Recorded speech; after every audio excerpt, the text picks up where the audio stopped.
Good morning all of you. This is Amit Sudhar, Faculty of Physics in Synthesis Institute, Bikaner. These are my qualifications.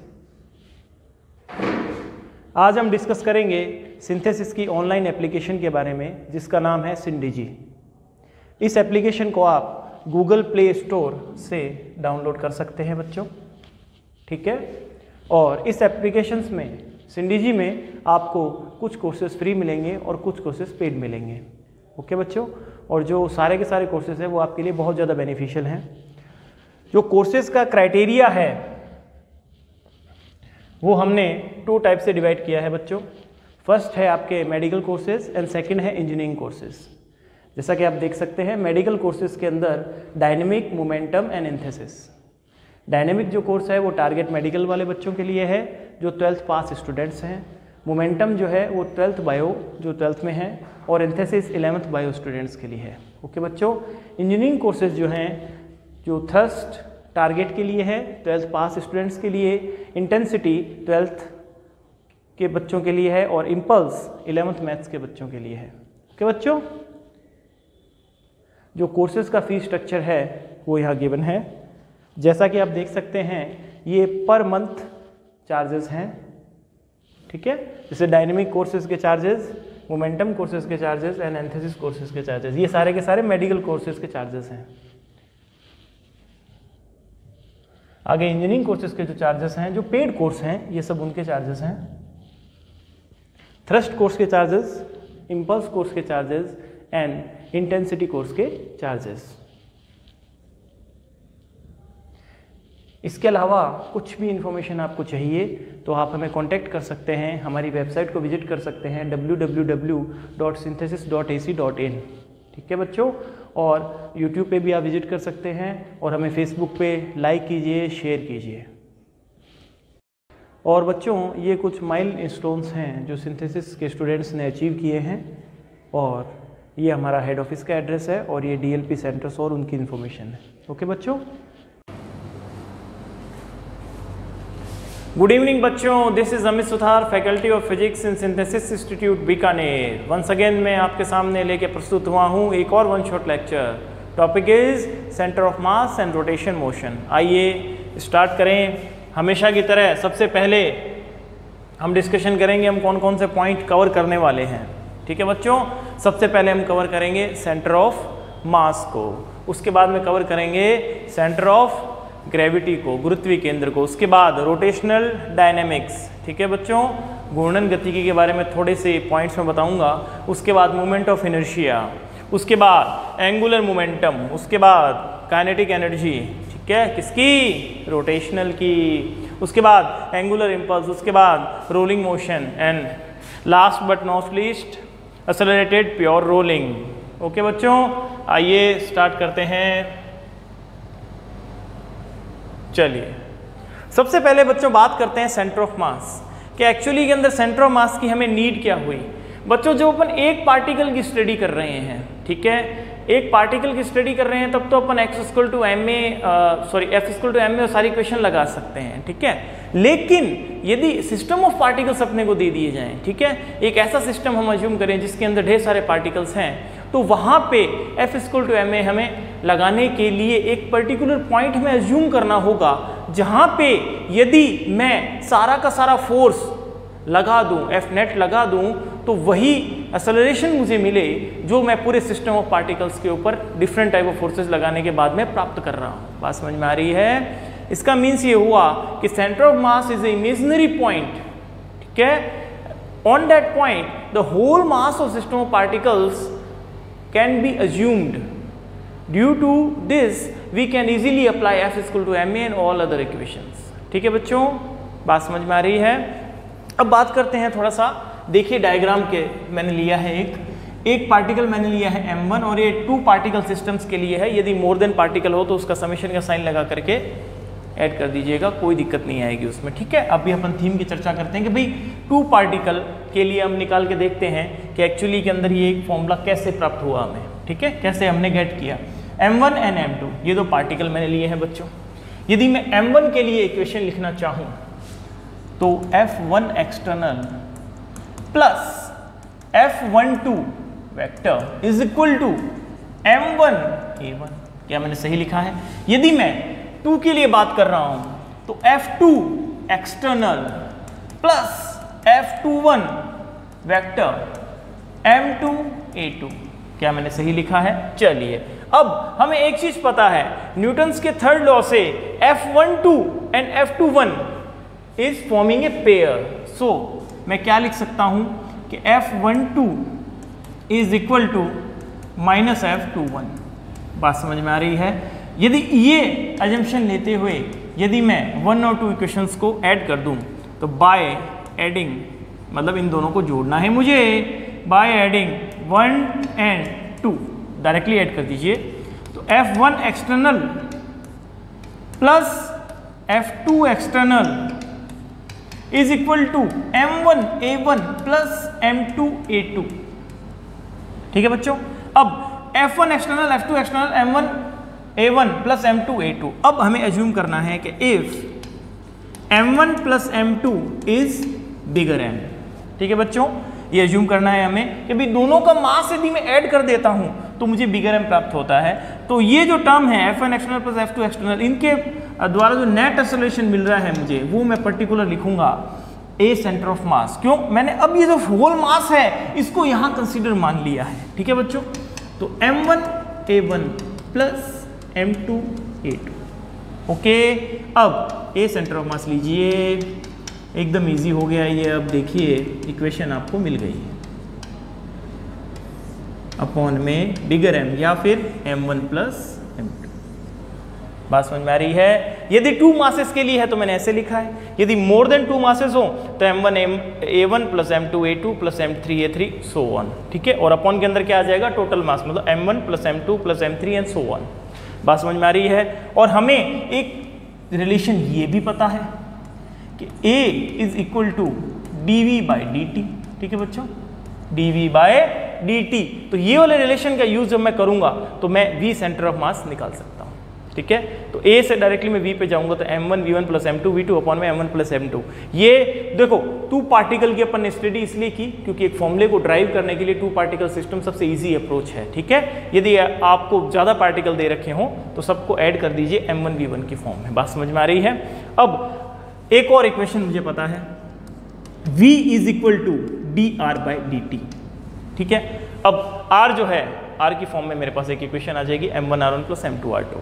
अब कई बच्चों को ये confusion ना रहे तो R1 and R2 these both are position vectors. ठीक है बच्चों, पोजीशन वेक्टर्स। तो पोजीशन वेक्टर की फॉर्म में यदि मैं लिखना चाहता हूं तो मैं ऐसे लिखूंगा, और यदि मुझे x कोऑर्डिनेट या y कोऑर्डिनेट की फॉर्म में लिखना है तो x कोऑर्डिनेट की फॉर्म के अंदर मैं लिख के आपको बता देता हूं M1 x1। ये डायरेक्टली जो कोऑर्डिनेट पॉइंट का क्या है?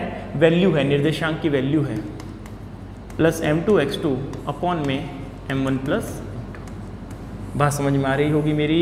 वैसे ही y के लिए लिख सकते हो, z के लिए लिख सकते हो। देखो बच्चों, ये 1 शॉट लेक्चर है। 1 शॉट लेक्चर एक्चुअली में जितना ज़्यादा शॉर्ट में हो सकता है मैं उतना ज़्यादा एक्सप्लेन करने की ट्राई कर रहा हूँ। ठीक है, और यदि आपने ये 1 शॉट लेक्चर एक बार ढंग से वॉच किया है तो इस पूरे चैप्टर की जनरल जो थीम है वो आपको समझ में आ जाएगी। ठीक है, उसके बाद में बस एक बार नॉर्मल स्टडी करनी है, आप वो चैप्टर मिस नहीं कीजिएगा। फिर अब देखिए, यदि मैं यहाँ पे पार्टिकल्स अलग अलग दे रखे हैं, लेकिन यदि आपको कोई रिजिड बॉडी दे दी जाए, अब आप बोलोगे बेटा रिजिड बॉडी क्या होती है सर, बताइए। आप ये बोलोगे बेटा कि भाई रिजिड बॉडी के बारे में बताइए। बेटा फिजिक्स के अंदर क्या है, नेचुरली रिजिड बॉडी एग्जिस्ट नहीं करती है, लेकिन फिजिक्स के अंदर हमेशा आपको पता हो कि भाई स्टडी करने के लिए हम कुछ अजम्पशन मान के चलते हैं। तो rigid body is a body, it can not deformed, मतलब एक तो बॉडी डिफॉर्म नहीं हो सकती, उसका शेप चेंज नहीं हो सकता। ठीक है, शेप चेंज नहीं होने के कारण 2 पार्टिकल के बीच में, मतलब उस बॉडी के बीच में जितने भी मतलब पार्टिकल बने हुए हैं, किसी 2 पार्टिकल को यदि मैं लेता हूँ तो उन दोनों पार्टिकल के बीच की डिस्टेंस हमेशा कांस्टेंट रहेगी। बात समझ में आ रही है? जैसे जस्ट सपोज ये मैं मेरे सेल को ले लेता हूँ। ठीक है, ये मेरा सेल फोन है। अब देखिए मैंने यहाँ पे मेरी अंगुलियाँ रखी है, यहाँ ये 2 पार्टिकल, अब ये कैसे ही मूव कर रहा हो, इन दोनों के बीच में डिस्टेंस कांस्टेंट रहती है। ठीक है, तो रिजिड बॉडी की बच्चों ये 2 प्रॉपर्टीज होती हैं, ये आपको ध्यान में रखना है। ठीक है, पहली कौन सी? डिफॉर्मेशन नहीं होगा, मीन्स उसका साइज एंड शेप जैसा है वैसा ही बना रहेगा। और आपको पता है फिजिकली ऐसी कोई बॉडी एग्जिस्ट नहीं करती है, ठीक है। फिजिकल फॉर्म में यहाँ पे देखिएगा आप, ज़्यादातर कोई ऐसी बॉडी एग्जिस्ट नहीं करती है, कुछ ना कुछ डिफॉर्मेशन चाहे 0.01% ही हो रहा हो, लेकिन हो रहा होता है, ठीक है। तो यहाँ पे अपन एजम्पशन करते हैं, तो थ्योरेटिकल पॉइंट है क्योंकि प्रूफ करना है किसी थ्योरी के अपने को। तो रिजिड बॉडी कौन सी बॉडी को बोलेंगे अपन? एक तो उसके अंदर डिफॉर्मेशन नहीं होना चाहिए, और किसी भी यदि उस बॉडी के अंदर दो पार्टिकल ले रखे हैं उनके बीच की डिस्टेंस कभी चेंज नहीं होनी चाहिए, ठीक है। तो रिजिड बॉडी के बारे में मैं आपको बता चुका हूं। अब आर सेंटर ऑफ मास यदि रिजिड बॉडी का आपको दे दिया जाए तो मैं क्या करूंगा, किसी भी, जैसे मान लो मैं एक स्फीयर ले लेता हूं, यहाँ पे देखिए जैसे मैंने एक स्फीयर ले लिया, ठीक है। तो इस स्फीयर की मेरे को, यदि होलो स्फीयर है तो सरफेस डेंसिटी दे रखी होगी, ठीक है, सरफेस मास डेंसिटी दे रखी होगी। और यदि ये सॉलिड स्फीयर है तो मेरे को वॉल्यूम मास डेंसिटी दे रखी होगी। तो उस डेंसिटी के हिसाब से मैं क्या करूँगा, यहाँ पे एक डीएम मास लूँगा, बहुत ही स्मॉल माइन्यूट मास लूँगा। अब मैं डीएम मास यहाँ पे मेरे सेंटर से कितनी डिस्टेंस पे है वो मैं कैलकुलेट करूँगा, और उसके बाद मैं डायरेक्टली इस फॉर्मूले में रख दूंगा आर, ये पोजीशन वेक्टर है उस डीएम मास का, ठीक है बच्चों। तो इंटीग्रेशन आपको पता होना चाहिए, integration is nothing a continuous sum, ये एक सम है कंटिन्यूअस, मतलब सारे के सारे, ये डीएम है तो छोटे छोटे जितने भी डीएम हैं सबके सब ये सम कर देगा, सबके सबको जोड़ देगा। इसीलिए अपने नेट अपने पास जो क्वांटिटी मिलेगी वो सेंटर ऑफ मास के फॉर्म में मेरे को मिल जाएगी। इसीलिए देखिए ध्यान से, नीचे मैंने क्या लिखा है, इंटीग्रेशन डीएम, और साथ में मैंने एम को बाहर ले आया हूँ बिगर एम बनाकर, क्योंकि टोटल मास को ही इंडिकेट कर रहा है। बात समझ में आ रही है? कर लोगे, कोई दिक्कत नहीं है। आगे चलते हैं। देखिए बच्चों, कुछ सेंटर ऑफ मास हैं वो आपको ध्यान होने चाहिए। यदि आपको एक रॉड दे रखी हो, ठीक है, तो मैं यहाँ पे एक चीज़ का ध्यान रखना, यदि आप कोऑर्डिनेट सिस्टम चेंज कर रहे हो या फिर एक जो अपने इनिशियल जो पॉइंट है जहाँ से आप रेफरेंस लाइन ले रहे हो, वो रेफरेंस लाइन को यदि आप शिफ्ट कर रहे हो तो सेंटर ऑफ मास तो शिफ्ट नहीं होगा, लेकिन उसके कोऑर्डिनेट चेंज हो जाएंगे। बात समझ में आ रही है? सेंटर ऑफ मास तो उस बॉडी का या फिर सिस्टम ऑफ पार्टिकल्स का जहाँ है वहीं रहेगा, लेकिन उसका जो कोऑर्डिनेट है वो चेंज हो जाएंगे, ठीक है। तो जनरली मैं लिख के चल रहा हूँ कि मैं 0 0 यहाँ से ले रहा हूँ, और इसकी लेंथ यदि मैं L ले लेता हूँ तो यहाँ पे मिड में मैं ये मान के चल रहा हूँ ये यूनिफॉर्म है, ठीक है। तो यहाँ पे मिड के अंदर L/2 and 0 ये इसके क्या हो जाएंगे, कोऑर्डिनेट। यदि आप देखो जितनी भी सिमेट्रिकल बॉडीज हैं उनके सेंटर के ऊपर ही, या फिर अपन बोल सकते हैं सेंट्रॉइड, ठीक है, सेंटर या सेंट्रॉइड के ऊपर ही, सेंटर के ऊपर ही वो सारा आपके सेंटर ऑफ मास अपन मान के चलते हैं, ठीक है बच्चों, द्रव्यमान के अंदर मान के चलते हैं। अब अपन हाफ रिंग की बात कर लेते हैं, अर्ध वलय। हाफ रिंग की जब मैं बात करता हूँ तो बच्चों इसकी जो सिचुएशन होती है, देखिए यहाँ पे मैं ले रहा हूँ 0 0, ठीक है बच्चों। तो अब देखिए आपको क्या है, थोड़ा सा फील लेके चलना होगा। कैसे? जैसे मान लीजिए मेरा फ़ोन है, ठीक है, ये फ़ोन का जो है, ये फ़ोन क्या है, रेक्टेंगल शेप में है, आयताकार स्थिति में है। तो यदि मैं यहाँ से 0 0 जूम करता हूँ तो यहाँ पे कहीं सेंटर ऑफ मास होगा। तो मीन्स ये फ़ोन एक प्लेन का फॉर्मेशन कर रहा है, एक प्लेन के अंदर ही सिचुएटेड होगा, क्योंकि इसके अंदर एक्स एक्सेस भी होगी और वाई एक्सेस भी होगी। बात समझ में आ रही है? तो ये सिचुएशन मैंने ऐसे रखी तो इसका सेंटर ऑफ मास यहाँ है, यदि मैं इसको ऐसे रख देता हूँ तो उसका सेंटर ऑफ मास यहाँ आ जाएगा। बात समझ में आ रही है? तो मैंने वही कहा, सेंटर ऑफ मास चेंज नहीं होगा, कोऑर्डिनेट इसके चेंज हो सकते हैं सिचुएशन के हिसाब से, ठीक है। तो यहाँ पे मैंने 0 0 लिया तो ये आएगा बच्चों 2r/π, और यदि मैं हाफ डिस्क ले लेता हूँ, ठीक है बच्चों, ये क्या है, डिस्क है, हाफ डिस्क, मतलब कि अर्ध चक्ति। क्या है बच्चों? अर्ध चक्ति। अर्ध चक्ति की जब आप बात कर रहे हो तो यदि मैं यहाँ पे वापस 0 0 ले लेता हूँ तो ये जो पॉइंट है आपका, इसको मैं वापस वाई सेंटर ऑफ मास ही ले लूँ, कोई दिक्कत नहीं है, वाई एक्सिस के ऊपर ही ये एग्जिस्ट करेगा। तो Y centre of mass equal to 4r/3π। बात समझ में आ रही है बच्चों? और चौथा, यदि मैं सॉलिड हेमिस्फीयर ले लूँ, solid hemisphere, solid hemisphere means ठोस अर्ध गोला, ठीक है। तो इसके अंदर जो आपके सेंटर ऑफ मास आपको मिलेगा, वापस मैं 0 0 यहाँ से शिफ्ट कर रहा हूँ, तो ये जो सेंटर ऑफ मास मेरे को मिलेगा ये मिलेगा बच्चों 3r/8 पे। कहाँ मिलेगा बच्चों? 3r/8 पे। बात समझ में आ रही है? कोई दिक्कत नहीं है। इजीली, बस इतने से आपको ध्यान रखनी है। बाकी देखो सेंटर ऑफ मास के बारे में कुछ पॉइंट्स हैं, वो मैं यही डिस्कशन कर लेता हूँ कि भाई सेंटर ऑफ मास है वो सिस्टम ऑफ पार्टिकल या फिर किसी बॉडी के इनसाइड भी हो सकता है, अंदर भी हो सकता है, एंड मे बी आउटसाइड, बाहर भी हो सकता है बच्चों, मे बी आउटसाइड मतलब बाहर भी हो सकता है। एग्जाम्पल यदि आप मुझसे पूछोगे तो एल शेप का ले लीजिए, तो उसका सेंटर ऑफ मास कहीं यहाँ कहीं आएगा, ठीक है। एल शेप की यदि मैं रोड देता हूँ तो उसका सेंटर ऑफ मास यहाँ कहीं आएगा बीच में, यदि मैं ऐसे इसको प्लेस करता हूँ, ये एक्स और ये वाई। बात समझ में आ रही है? यदि मैं दो रोड को भी यदि एल शेप में मोड़ देता हूँ, यदि मैं जोड़ देता हूँ जैसे ऐसे मैंने वो किया कनेक्ट और एक रोड को यहाँ कनेक्ट किया, तब भी इन दोनों का सेंटर ऑफ मास लगभग इस लाइन के अक्रॉस आएगा। कौन सी लाइन? जो इन दोनों के दोनों सेंटर ऑफ मास को मिला रही होगी। ये इसका सेंटर ऑफ मास, ये इसका सेंटर ऑफ मास, इस मिलाने वाली लाइन के ऊपर आएगा। बात समझ में आ रही है? थोड़ा सा हिंट दे रहा हूँ बच्चों, यहाँ पे एग्जैक्टली आप ये एज्यूम करके चलोगे कि भाई डायग्राम एकदम एग्जैक्ट बने, तो फील को समझिए बस आप। इसका सेंटर ऑफ मास है, इसका सेंटर ऑफ मास, दोनों को मिलाने वाली लाइन के ऊपर, ठीक है बच्चों।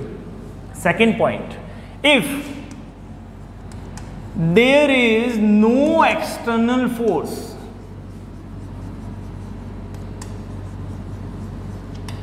यदि कोई बाह्य बल कार्य ना हो, कार्यरत ना हो, कोई बाह्य बल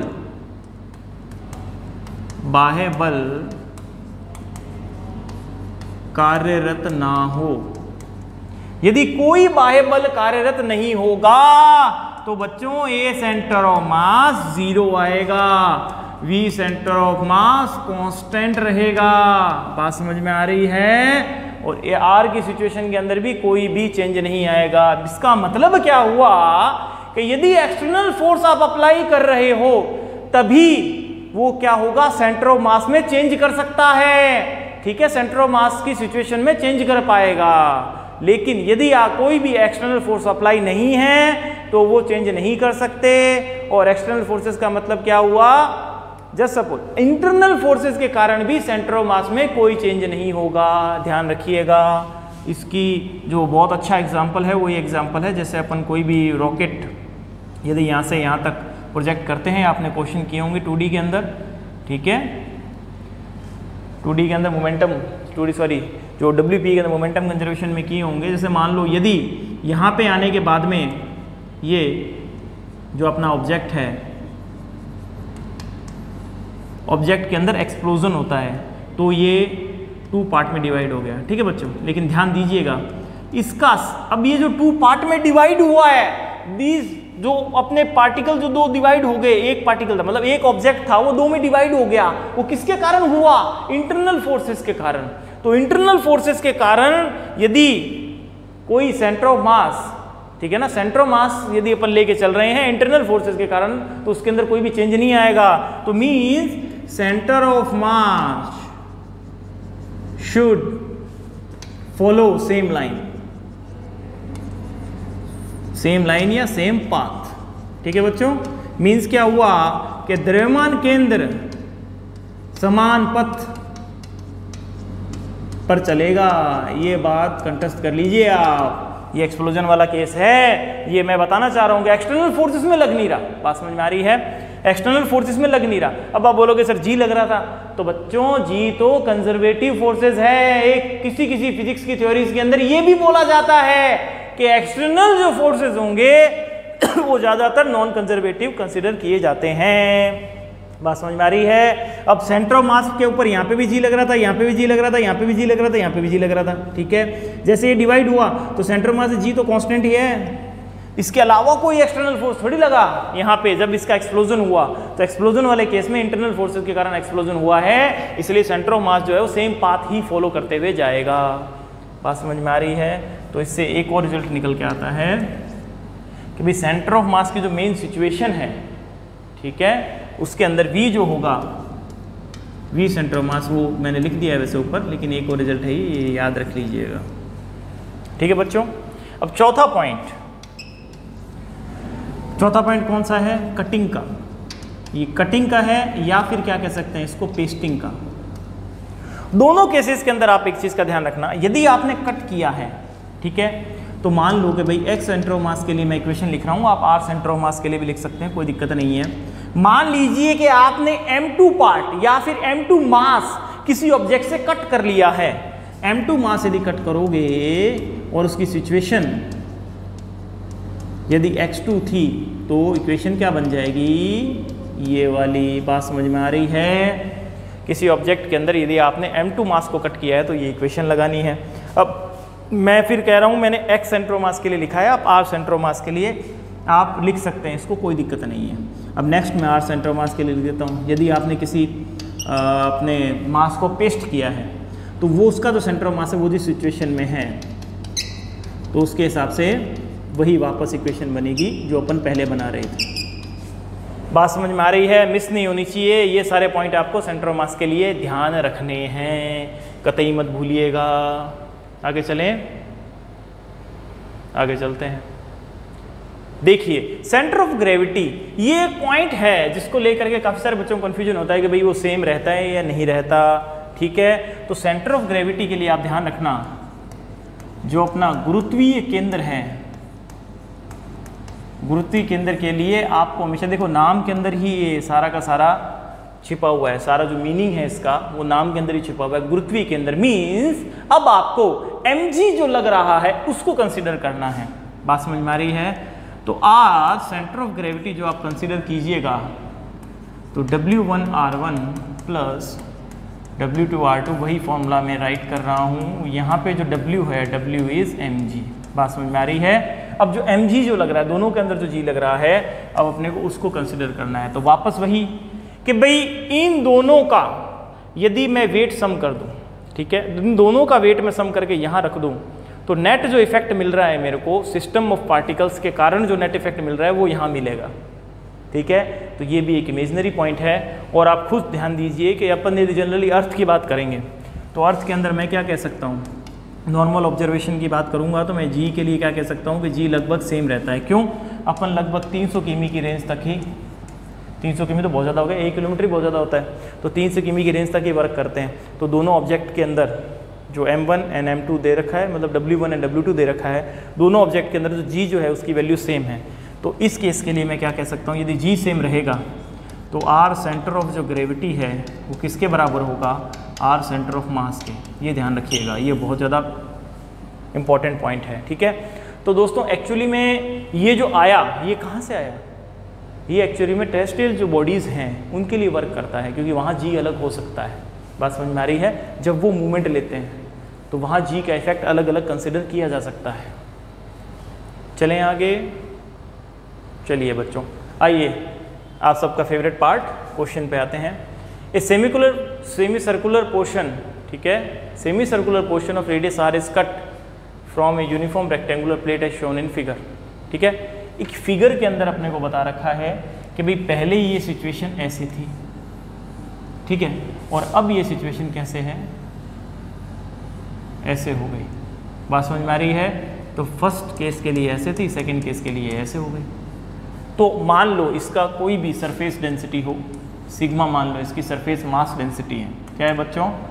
सरफेस मास डेंसिटी, मतलब क्षेत्रफलीय द्रव्यमान घनत्व है इसका।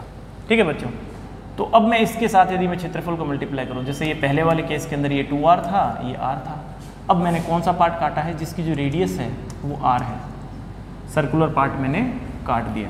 तो पहले वाले केस में यदि मैं a1 लिखना चाहूँ तो 2r इंटू में r कितना आ जाएगा, 2r स्क्वायर, और a2 वाले केस के लिए लिखना चाहूँगा तो पाई r स्क्वायर बाय 2।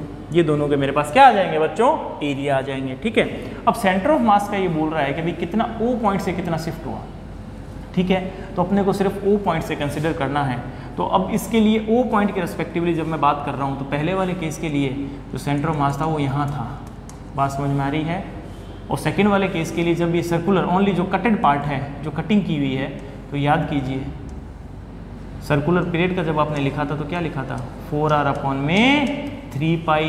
याद आया कुछ? बस वही यूज़ करना है। ये पार्ट मैंने उठा के यहाँ रख दिया। अब O के रिस्पेक्टिवली ये कहाँ पे था, यहाँ पे। बस अब देखो सिचुएशन, वापस x सेंटर ऑफ मास में लिख देता हूँ। x सेंटर ऑफ मास यदि मैं लिखना चाहूँगा तो क्या करूँगा मैं, m1 x1 plus m2x2 upon में m1 प्लस m2। अब मास के लिए जब मैं बात कर रहा हूँ तो डेंसिटी ले रखी है मैंने, सिग्मा इंटू में एरिया कितना है 2r² इंटू में x1 कितना है r/2। समझ में आ रहा है, कोई दिक्कत नहीं है। सिग्मा इंटू में पाई r²/2, ये स्मॉलर लेके चल रहा है, ठीक है, तो मैं स्मॉलर कर देता हूँ, पाई r²/2 और इंटू में सिचुएशन क्या है 4r अपॉन में 3 पाई। अपॉन के अंदर क्या आ जाएगा सिग्मा, ठीक है, ब्रैकेट में ले लूँ 2r², एरिया के साथ मल्टीप्लाई करना है अपने को, पाई r²/2। ठीक है बच्चों, बात समझ में आ रही है, एकदम इजी है।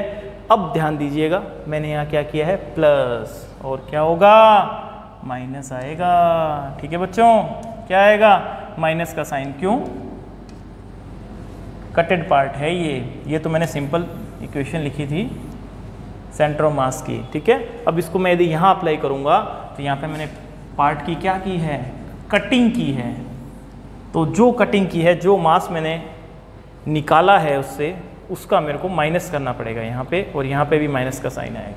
ठीक है बच्चों, इसको जब आप सॉल्व कीजिएगा तो 2r अपॉन में 3 4 माइनस पाई आपको मिलेगा। तो D will be your answer. बात समझ में आई। अब जिन जिन बच्चों को ये माइनस का साइन याद आया, वेल एंड गुड हैं, वो एकदम सही ट्रैक पे चल रहे हैं, मेरे साथ चल रहे हैं। जिन जिन को याद नहीं आया कि ये माइनस का साइन यहाँ पे आएगा, तो प्लीज़ बच्चों ध्यान दीजिए, ये सब आपके प्रॉफिट के लिए ही किया जा रहा है। आगे चलें। अब देखिए, 2 object of mass is this. अब ये जो क्वेश्चन है इसके अंदर v सेंटर ऑफ मास लेना है अपने को, तो m1 v1 vector, m2 v2 vector upon में m1 प्लस m2। m1 कितना है 200 ग्राम है, 0.2 ले लेता हूँ। v1 कितना है 10 i कैप।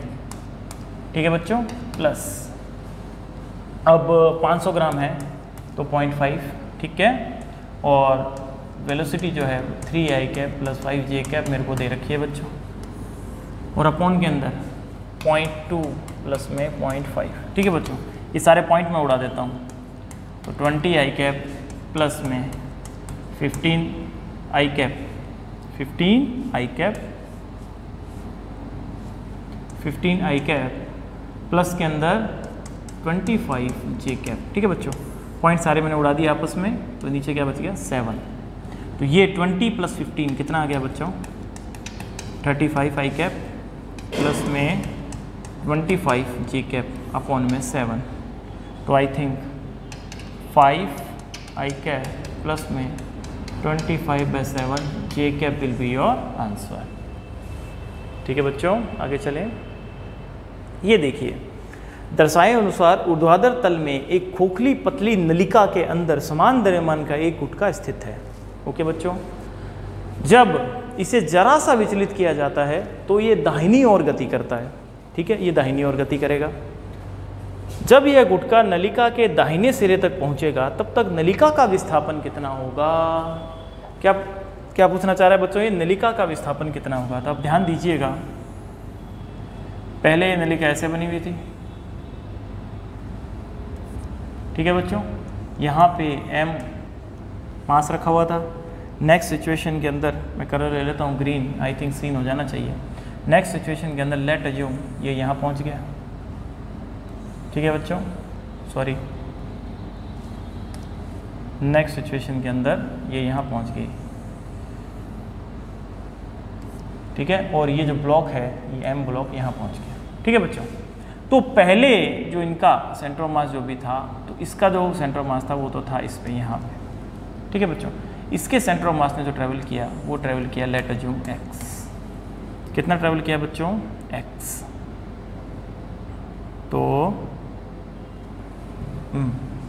तो इसने ट्रेवल कर लिया बच्चों x। ठीक है, अब देखिए m जो मास है वो कितना ट्रेवल कर रहा है। ये तो स्मॉल m है, हाँ दोनों का मास स्मॉल m है, इसका भी मास स्मॉल m है। ठीक है बच्चों, और इसका भी मास स्मॉल m है। तो अब अपने को पता है ये जो भी क्रियाविधि या फिर अपने प्रोसेस हो रही है, क्रियाविधि हो रही है, वो सारे के सारे इंटरनल फोर्सेस के कारण ही हो रही है। पहली चीज़ तो ये कंफर्म करो, इंटरनल फोर्सेस के कारण हो रही है।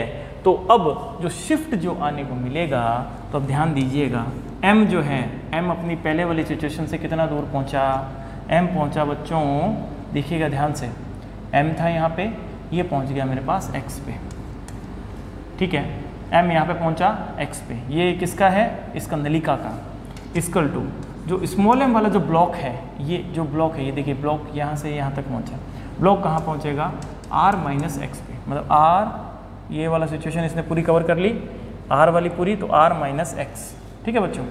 तो ये 2mx, ये क्या है, नलिका का है, ध्यान दीजिएगा, ये नलिका का लेके चल रहा हूँ मैं, 2mx equal to mr, m से m कैंसिल आउट, तो जो सिचुएशन में शिफ्ट आ रहा है वो कितना आ रहा है, r/2, third will be your answer. बात समझ में आ रही है, ये दोनों के दोनों स्मॉल एम दे रखे हैं, तो इस कारण थोड़ा सा कन्फ्यूजन हो रहा होगा। ये जो नलिका के अंदर जो शिफ्ट आ रहा है वो मैंने लिया है x, ठीक है।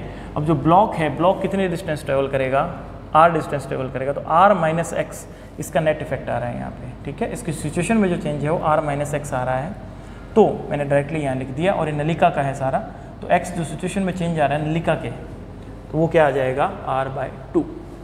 बात समझ में आ गई, third will be your answer. आगे चले, अब ये देखिए बहुत ही अच्छा क्वेश्चन है।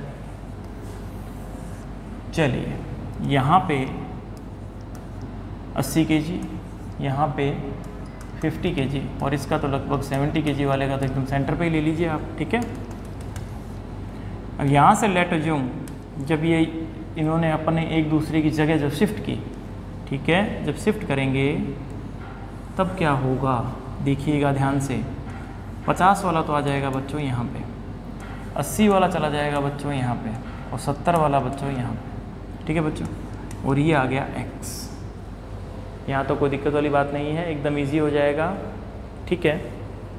अब ये जो x है, जो x लेना है, ये इसके सेंटर ऑफ मास में शिफ्ट है टोटल। ये पहले किस में था, 1 पे था, अब किस पे है, 1 + x पे।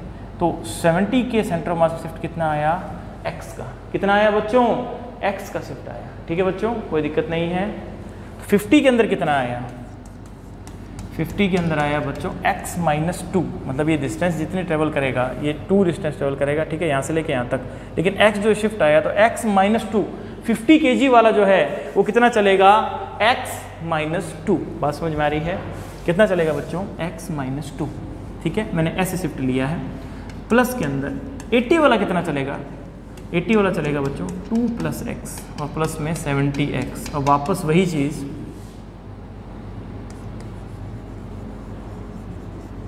याद आया कुछ, आई लिखते ही दिमाग में आ जाना चाहिए था कि ये सारा का सारा इंटरनल प्रोसेस है, तो सेंटर ऑफ मास की सिचुएशन में कोई भी चेंज पॉसिबल नहीं होगा, ठीक है ना।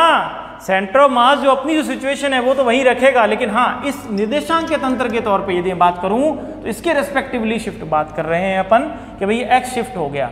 सेंटर ऑफ मास जो स्वयं है, जो खुद है, वो थोड़ी चेंज होगा।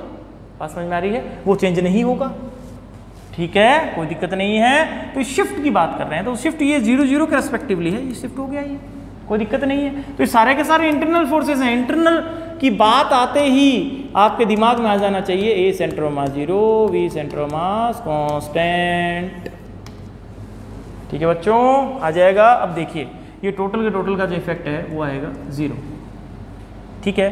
अब कितना शिफ्ट हुआ वो देखते हैं, 50x - 100 प्लस में 160, ठीक है, और ये आ जाएगा 80x, ठीक है बच्चों, और प्लस में 70x = 0, ठीक है। अब ये कितना हो गया टोटल, ये आई थिंक ये 80 है, ठीक है, ये हो गया टोटल मिला के 200x माइनस में 60, x मेरे पास आ जाएगा 30 सेंटीमीटर, लेकिन साइन क्या आएगा, माइनस का। बात समझ आ रही है, माइनस का क्यों आया कि मैंने जो इनिशियल जो शिफ्ट लिया है वो ऐसे ना होकर के पीछे की तरफ शिफ्ट होगा। बात समझ में आ रही है, तो इसीलिए 30 centimetre towards left will be your answer. बात समझ में आ रही है, वापस समझा देता हूँ एक बार फटाफट जल्दी से। यदि मैंने माना कि भाई 80 यहाँ पे है, 50 यहाँ पे है, 70 यहाँ पे, ठीक है। अब माना कि मैंने जब ये इंटरचेंज करेंगे अपनी सिचुएशन को, 80 यहाँ पहुँचेगा, 50 यहाँ पहुँचेगा, तो जो शिफ्ट है वो x का मिलेगा मुझे, ठीक है। तो पहले सिचुएशन देखिए, 80 कहाँ पे था, 0 पे, 70 पहले कहाँ पे था, 10 पे, ठीक है, ये कोऑर्डिनेट लिख रहा हूँ, और 50 कहाँ पे था बच्चों, 20 पे। अब जो नई सिचुएशन है वो उसके पहले के रेस्पेक्टिव आ रही है, तो पहले कितना था 2 पे, अब कितना है x पे, तो x माइनस 2, ठीक है। ये पहले कितना था 70 1 पे था, अब कितना है 1 प्लस एक्स पे, तो 1 प्लस एक्स माइनस एक्स कितना आ गया x, ठीक है। तो पहले ये कितना था 0 पे, अब कहां पे है 2 प्लस एक्स पे, 80 का 2 प्लस एक्स आ गया, बराबर 0 कर दो, खत्म। बात समझ में आ गई। और माइनस के साइन का क्या इंडिकेशन है आपको पता होगा, जब आप 1D 2D के अंदर क्वेश्चंस करते थे तो हमेशा ये कहा जाता था आप एक डायरेक्शन को अज्यूम करके वर्क कीजिए, बाय द वे आपके माइनस का साइन आ रहा है तो मीन्स क्या हुआ उसका, आपने इनिशियल डायरेक्शन रॉन्ग अज्यूम की हुई है और उसके अलावा कोई मीनिंग नहीं होता, ठीक है। हो जाएगा भाई, तीसरा ऑप्शन आपका राइट आंसर है। आगे चलें, अब देखिए रोटेशनल डायनामिक्स, घूर्णन गतिकी के बारे में बात करते हैं। देखिए बच्चों, मैं न्यूटन्स की इक्वेशन बार बार नहीं लिखवाऊंगा, मैंने centre of mass circular motion के अंदर मैंने सारी इक्वेशन में करवा चुका हूँ आपको, ठीक है, थीटा की फॉर्म में, अल्फा की फॉर्म में, और ए और अल्फा का रिलेशन, वो सारे के सारे रिलेशन में अच्छे तरीके से करवा चुका हूँ। तो प्लीज़ कृपया करके सर्कुलर मोशन का जो मैंने बनाया है आपके वन शॉट, वो 2D मोशन के अंदर लास्ट के अंदर मैंने लिया है उसको, तो प्लीज़ वो देखिएगा। तो घूर्णन गतिकी के अंदर अभी अपन क्या बात करने वाले हैं, बात करने वाले हैं अपन मेनली टॉर्क के बारे में, बल आघूर्ण, ठीक है, किसके बारे में, टॉर्क के बारे में बात करने वाले हैं। और टॉर्क के साथ साथ बल युग्म जो है उसके बारे में अपन बात करने वाले हैं, ठीक है बच्चों। और कहाँ कहाँ यूजेस आएंगे वो भी मैं बताऊंगा। देखिए टॉर्क का बेसिकली मतलब क्या है, जैसे कोई भी फोर्स आप ऐसे लगा रहे हो, ठीक है, जहाँ पे किसी एक्सिस के अबाउट उसके अंदर रोटेशन मिल रहा है, ठीक है, किसी एक्सिस के अबाउट, जैसे मान लो मैंने इसको ऐसे ऐसे ऐसे फोर्स लगा रहा हूँ, तो मेरे हैंड के ऊपर ये हिंज किया हुआ है, जैसे यहाँ पे हिंज किया हुआ है मेरे हैंड में, और मैं ऐसे इसके ऊपर फोर्स लगा रहा हूँ, तो अब क्या ये क्या कर रहा है, रोटेट कर रहा है, नहीं कर रहा, सही गलत है। अब फोर्स मैं ऐसे ही लगा सकता हूँ, ऐसे लगाऊंगा तो थोड़ी करेगा। यदि मैं इसको मेरे हैंड को जो इधर वाले हैंड को उस वाले हैंड की तरफ यदि भगाऊंगा तो मोशन नहीं हो पाएगा रोटेशन का, तो मैं क्या करूँगा, ऐसे ऐसे रोटेट करवाने की ट्राई करूँगा। बात समझ में आ रही है। तो हमेशा ध्यान रखना किसी फिक्स एक्सिस के अबाउट, ठीक है, कोई फिक्स एक्सिस होगी उसी के अबाउट। तो सबसे पहले रोटेशन करवाने के लिए मुझे क्या चाहिए, एक्सिस। सबसे पहले मुझे अक्ष बताइए भाई, किस अक्ष के अबाउट मुझे रोटेशन करवाना है, ठीक है। वो अक्ष कोई भी हो सकती है, जरूरी नहीं है यहाँ पे हो, मैं ये मान सकता हूँ यहाँ पे है, मैं इसको अब ऐसे रोटेट करवा रहा हूँ। बात समझ में आ रही है, बात समझ में आ रही है। देखो ये ऐसे रोटेट करवा दिया, तो इस अक्ष के अबाउट रोटेट करवा रहा हूँ मैं, समझ गए। तो अक्ष कोई भी हो सकती है, लेकिन पहली इन्फॉर्मेशन मुझे क्या चाहिए कि वो अक्ष कौन सी है, वो एक्सिस कौन सी है जिसके अबाउट मुझे रोटेट करवाना है। बात समझ में आ गई। अब देखिए सेकेंड इन्फॉर्मेशन क्या है जो मेरे को नीड रहेगी, परपेंडिकुलर डिस्टेंस। परपेंडिकुलर डिस्टेंस कहाँ से, एक्सिस से, ठीक है। जो भी एक्सिस आपने ली है, जो भी जहां से हिंज किया हुआ है, या फिर जो भी एक्सिस आप लेके चल रहे हो, उस एक्सिस से परपेंडिकुलर डिस्टेंस, लंबवत दूरी कितनी है मुझे वो बता दीजिए भाई।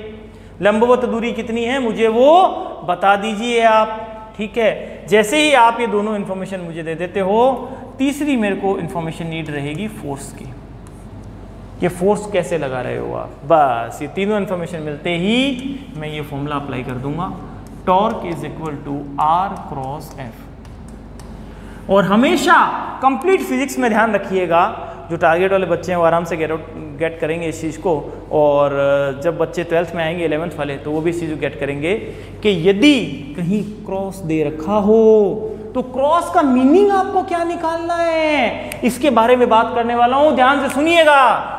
यदि दो वेक्टर किसी प्लेन के अंदर हैं, if two vectors are in a plane, then their cross product will give you a resultant, ठीक है। तो उन दोनों का सदिश गुणनफल, यदि दो वेक्टर, यदि दो सदिश एक तल में है, उन दोनों का सदिश गुणनफल आपको जो परिणामी देगा, वो परिणामी सदैव उन दोनों वेक्टर के तल के लंबवत ही होगा। बात समझ में आ रही है। मैं ओनली टॉर्क का नहीं कह रहा हूं, मैं सब जगह बोल रहा हूं। यदि क्रॉस प्रोडक्ट आ जाए, यदि सदिश गुणनफल की बात आ जाए, तो जो रिजल्टेंट होगा वो उस पर्टिकुलर प्लेन के परपेंडिकुलर होगा।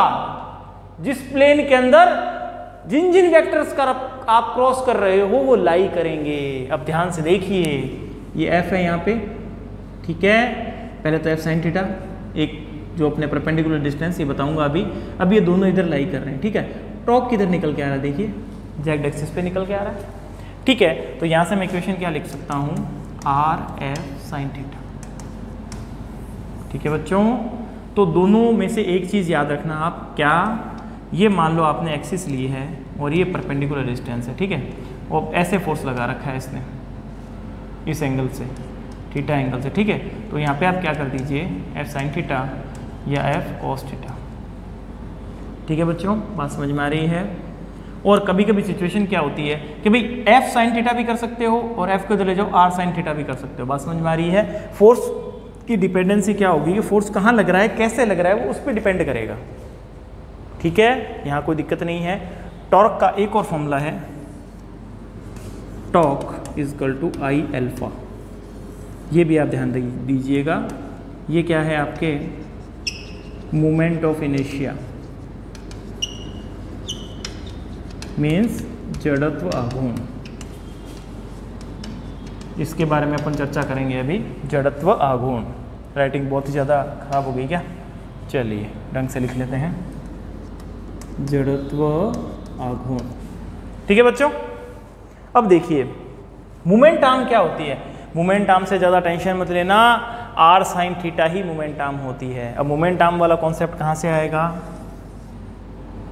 कहाँ यूज आया था, याद कीजिए, जब आपने फ्लूइड के अंदर डैम वाले क्वेश्चंस किए थे, बांध वाले क्वेश्चंस किए थे, तो उसके अंदर पूछा गया था कि भाई यहाँ पे यदि फोर्स लग रहा है, यहाँ पे पानी भरा हुआ है, ठीक है, यहाँ पे आपके वाटर फिल किया हुआ है, यहाँ पे फोर्स लग रहा है, तो अब यहाँ से L डिस्टेंस आप निकालिए। वो जो आप L निकालते थे वो क्या थी, मोमेंट आर्म, ठीक है, क्या थी बच्चों, मोमेंट आर्म। तो ये परपेंडिकुलर डिस्टेंस है, बाकी ये कुछ भी नहीं है। देखिए आप r क्रॉस f करोगे तो RF sin थीटा, f का मैग्नीट्यूड से f का मैग्नीट्यूड कैंसिल आउट हो जाएगा, क्या आ जाएगा, f sin theta means perpendicular distance, ठीक है। अब ये जो डायग्राम है ये शो कर रहा है किसको, बल युग्म को,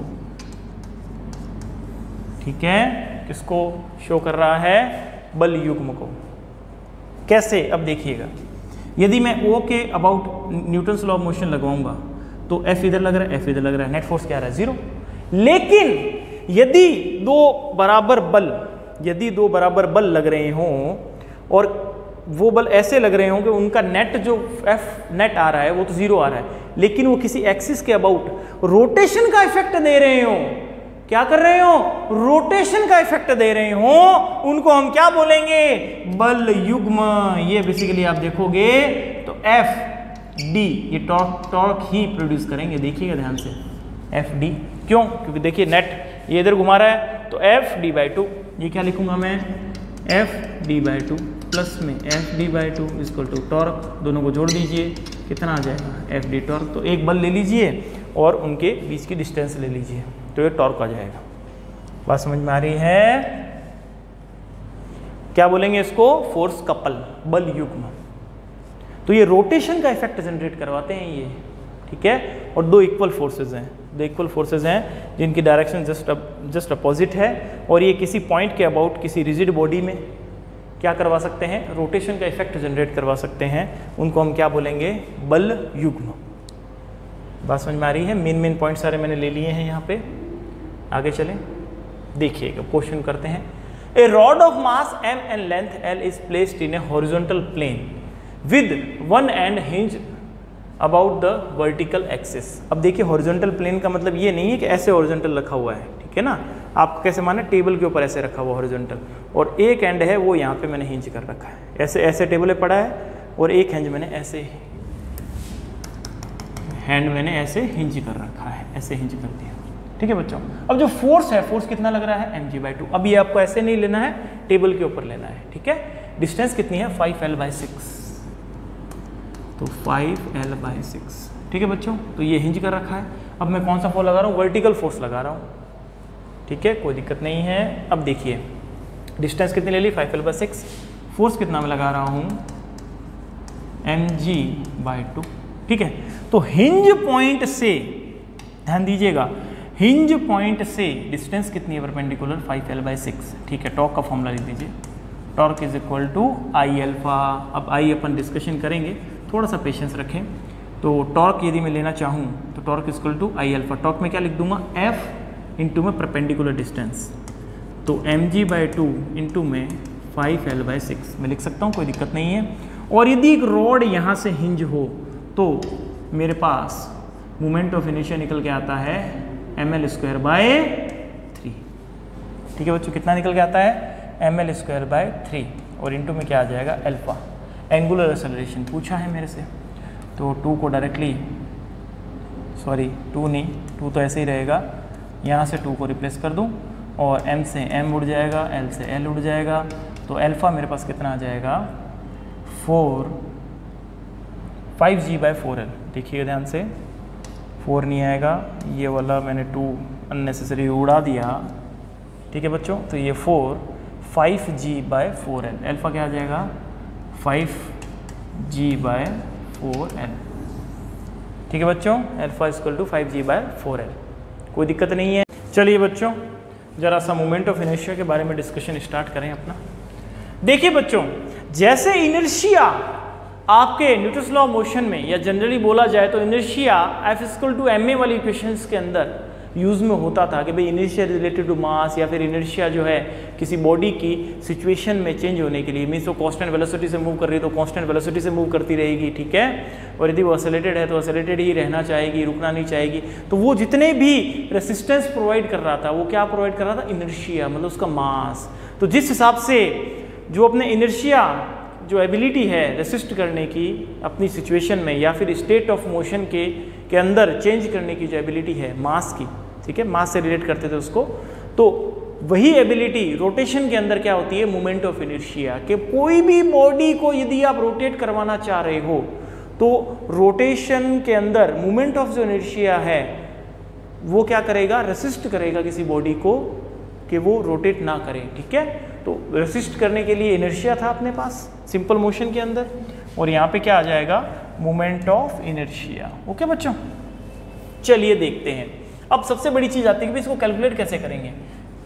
मास ले लीजिए और r ले लीजिए, ठीक है बच्चों, mr², ठीक है। I इक्वल टू mr² होगा यदि कोई सिंगल मास आपको दे रखा हो, और r जो होगा, this are always perpendicular distance, लंबवत दूरी, परपेंडिकुलर डिस्टेंस ही लेके चलेंगे, ठीक है बच्चों, ये ध्यान रखिएगा, ठीक है। तो देखिए यहाँ पे m1, m2, m3, m4, ये ढेर सारे कितने पार्टिकल्स हों, सबको समेशन का साइन लगा रखा है। इस साइन का मतलब ये है कि I is equal to m1r1² plus m2r2² plus m3r3², so on, ठीक है बच्चों।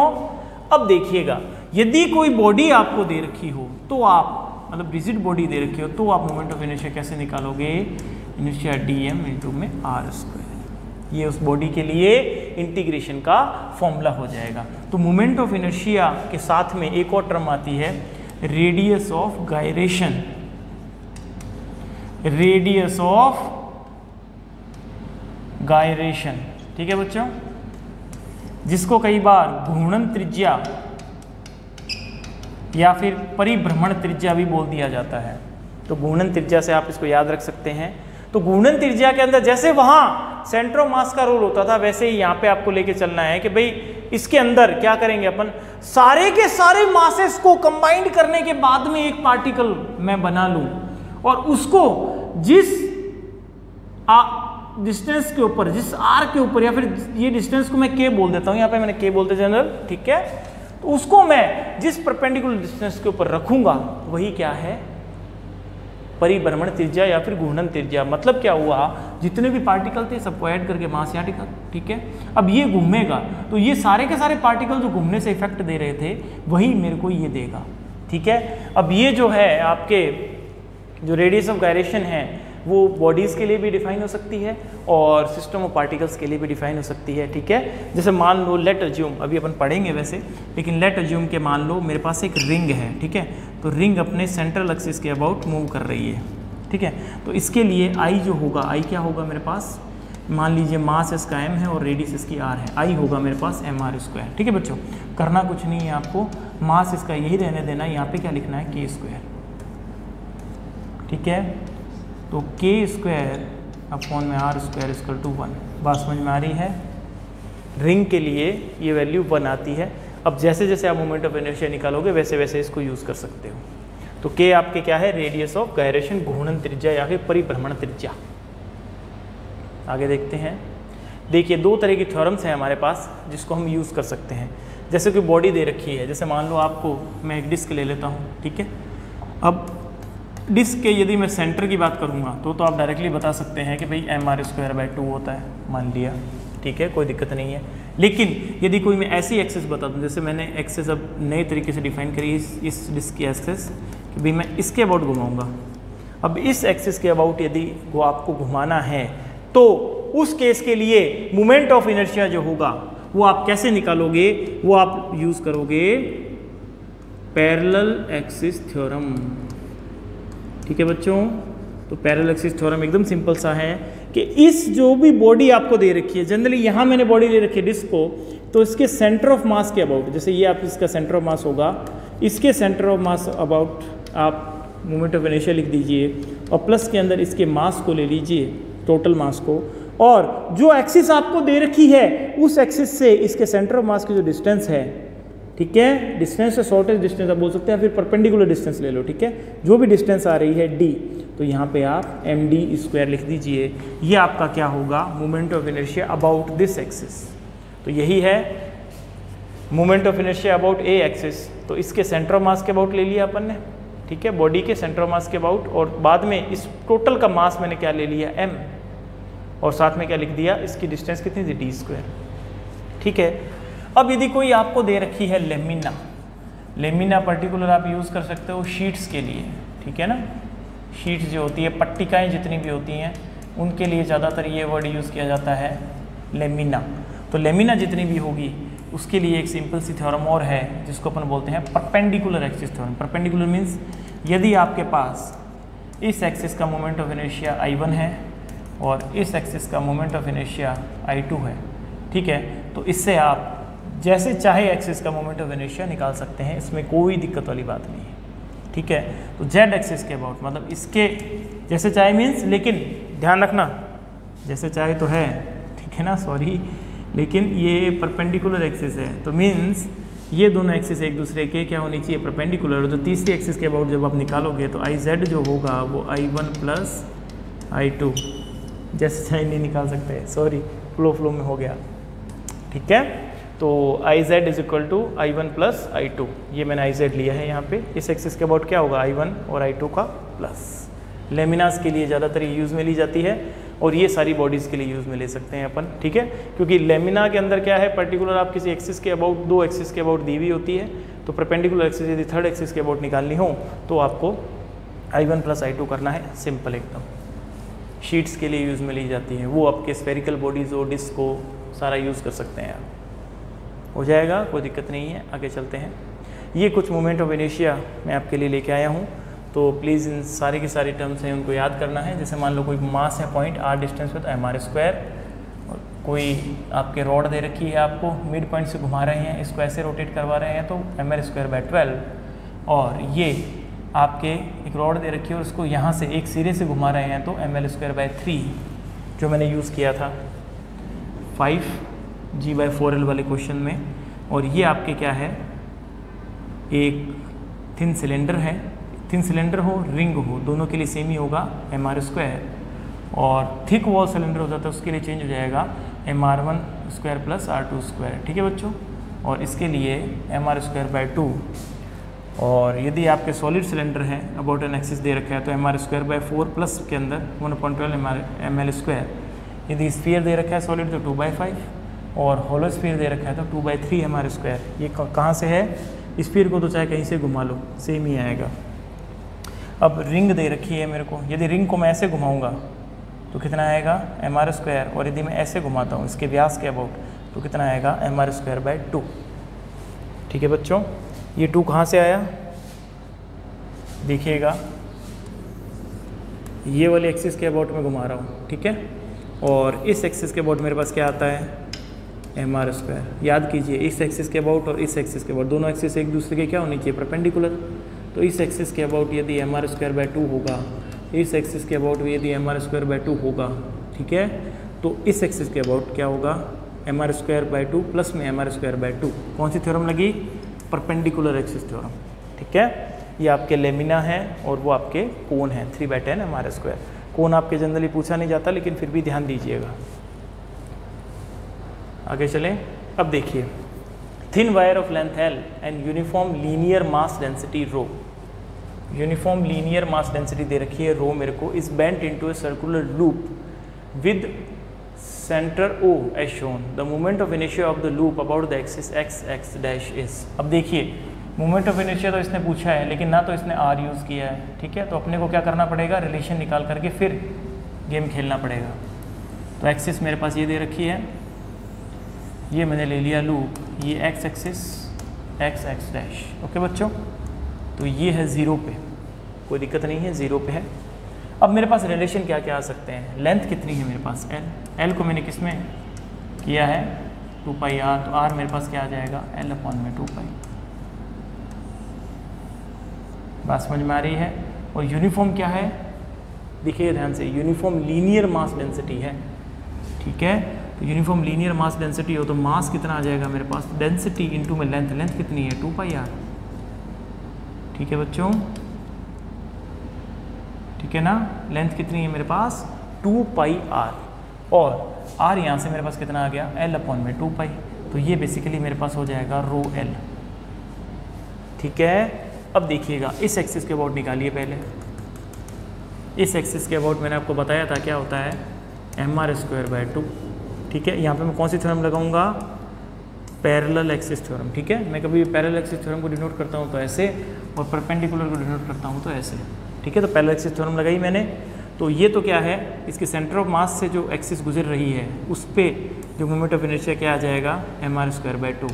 तो आई मेरे को निकालना है, तो mr²/2 तो सेंटर ऑफ मास के अबाउट आ गया, प्लस के अंदर इस एक्सिस के अबाउट यदि मैं निकालूंगा तो m डिस्टेंस कितनी है mr², तो ये कितना आ जाएगा 3/2 mr²। ठीक है, m यदि मेरे को लेना है तो मैं क्या लिख दूंगा रो इंटू में L, और r², r क्या है मेरे पास L/2π का होल स्क्वायर। ठीक है बच्चों, तो ये मेरे पास आई थिंक आ जाएगा 3/2 इंटू में ρL इंटू में L² अपॉन में 4π²। ठीक है, तो आई थिंक ये आ जाएगा 3ρL³ अपॉन में 8π²। ये मेरे पास मोमेंट ऑफ इनर्शिया निकल के आ जाएगा, जो कि मेरे पास है 4th ऑप्शन। ठीक है बच्चों, हो जाएगा इजी, कोई दिक्कत नहीं है। आगे चलें, चलिए अब ये देखिए इस क्वेश्चन के अंदर क्या है, हो सकता है काफ़ी सारे बच्चों को थोड़ी सी प्रॉब्लम आए, ज़्यादातर तो आप आई होप आता है आपको।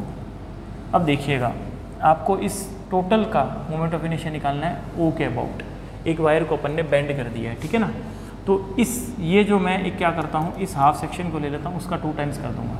ठीक है बच्चों, अब देखिएगा इसका जो सेंटर है वो इससे कितनी डिस्टेंस पे आएगा, तो ये तो है मेरे पास L/2, ठीक है, और ये है मेरे पास L, और ये आई थिंक पाइथागोरस थ्योरम में लगा सकता हूँ, तो ये मेरे पास आ जाएगा √5 L/2। ये डिस्टेंस मेरे पास आ गई। ठीक है बच्चों, कोई दिक्कत नहीं है, एकदम ईजी है। ठीक है, अब देखिएगा, अब मेरे को क्या है, पहले मैं एक का निकाल लेता हूँ, तो इसका मैं नाम दे देता हूँ I1। ठीक है, तो I1 को जब मैं लिख रहा हूँ तो इसका मोमेंट ऑफ इनर्शिया क्या होगा, देखिएगा ध्यान से, इस एक्सिस के अबाउट यदि मैं घुमाऊँ इसको, तो m जब मैं इस रोड का ले रहा हूँ, याद कीजिएगा m यदि इसमें टोटल का जो मास है कितना है 4m, तो ये ml ml ml और ml, तो m में मुझे कोई दिक्कत नहीं है। m में बिगर m ले लिया मैंने गलती से, सॉरी, स्मॉल m ले लेते हैं, m L²/12, ये तो किसके अबाउट आया, इस एक्सिस के अबाउट।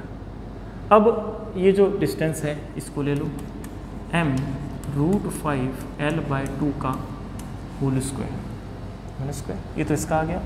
प्लस के अंदर इस एक्सिस का अबाउट में यदि मैं लूँगा ओनली इस रोड का यदि मैं लेता हूँ तो कितना आता है बच्चों, ml²/3। बात समझ में आ रही है? कितना आता है बच्चों, ml²/3।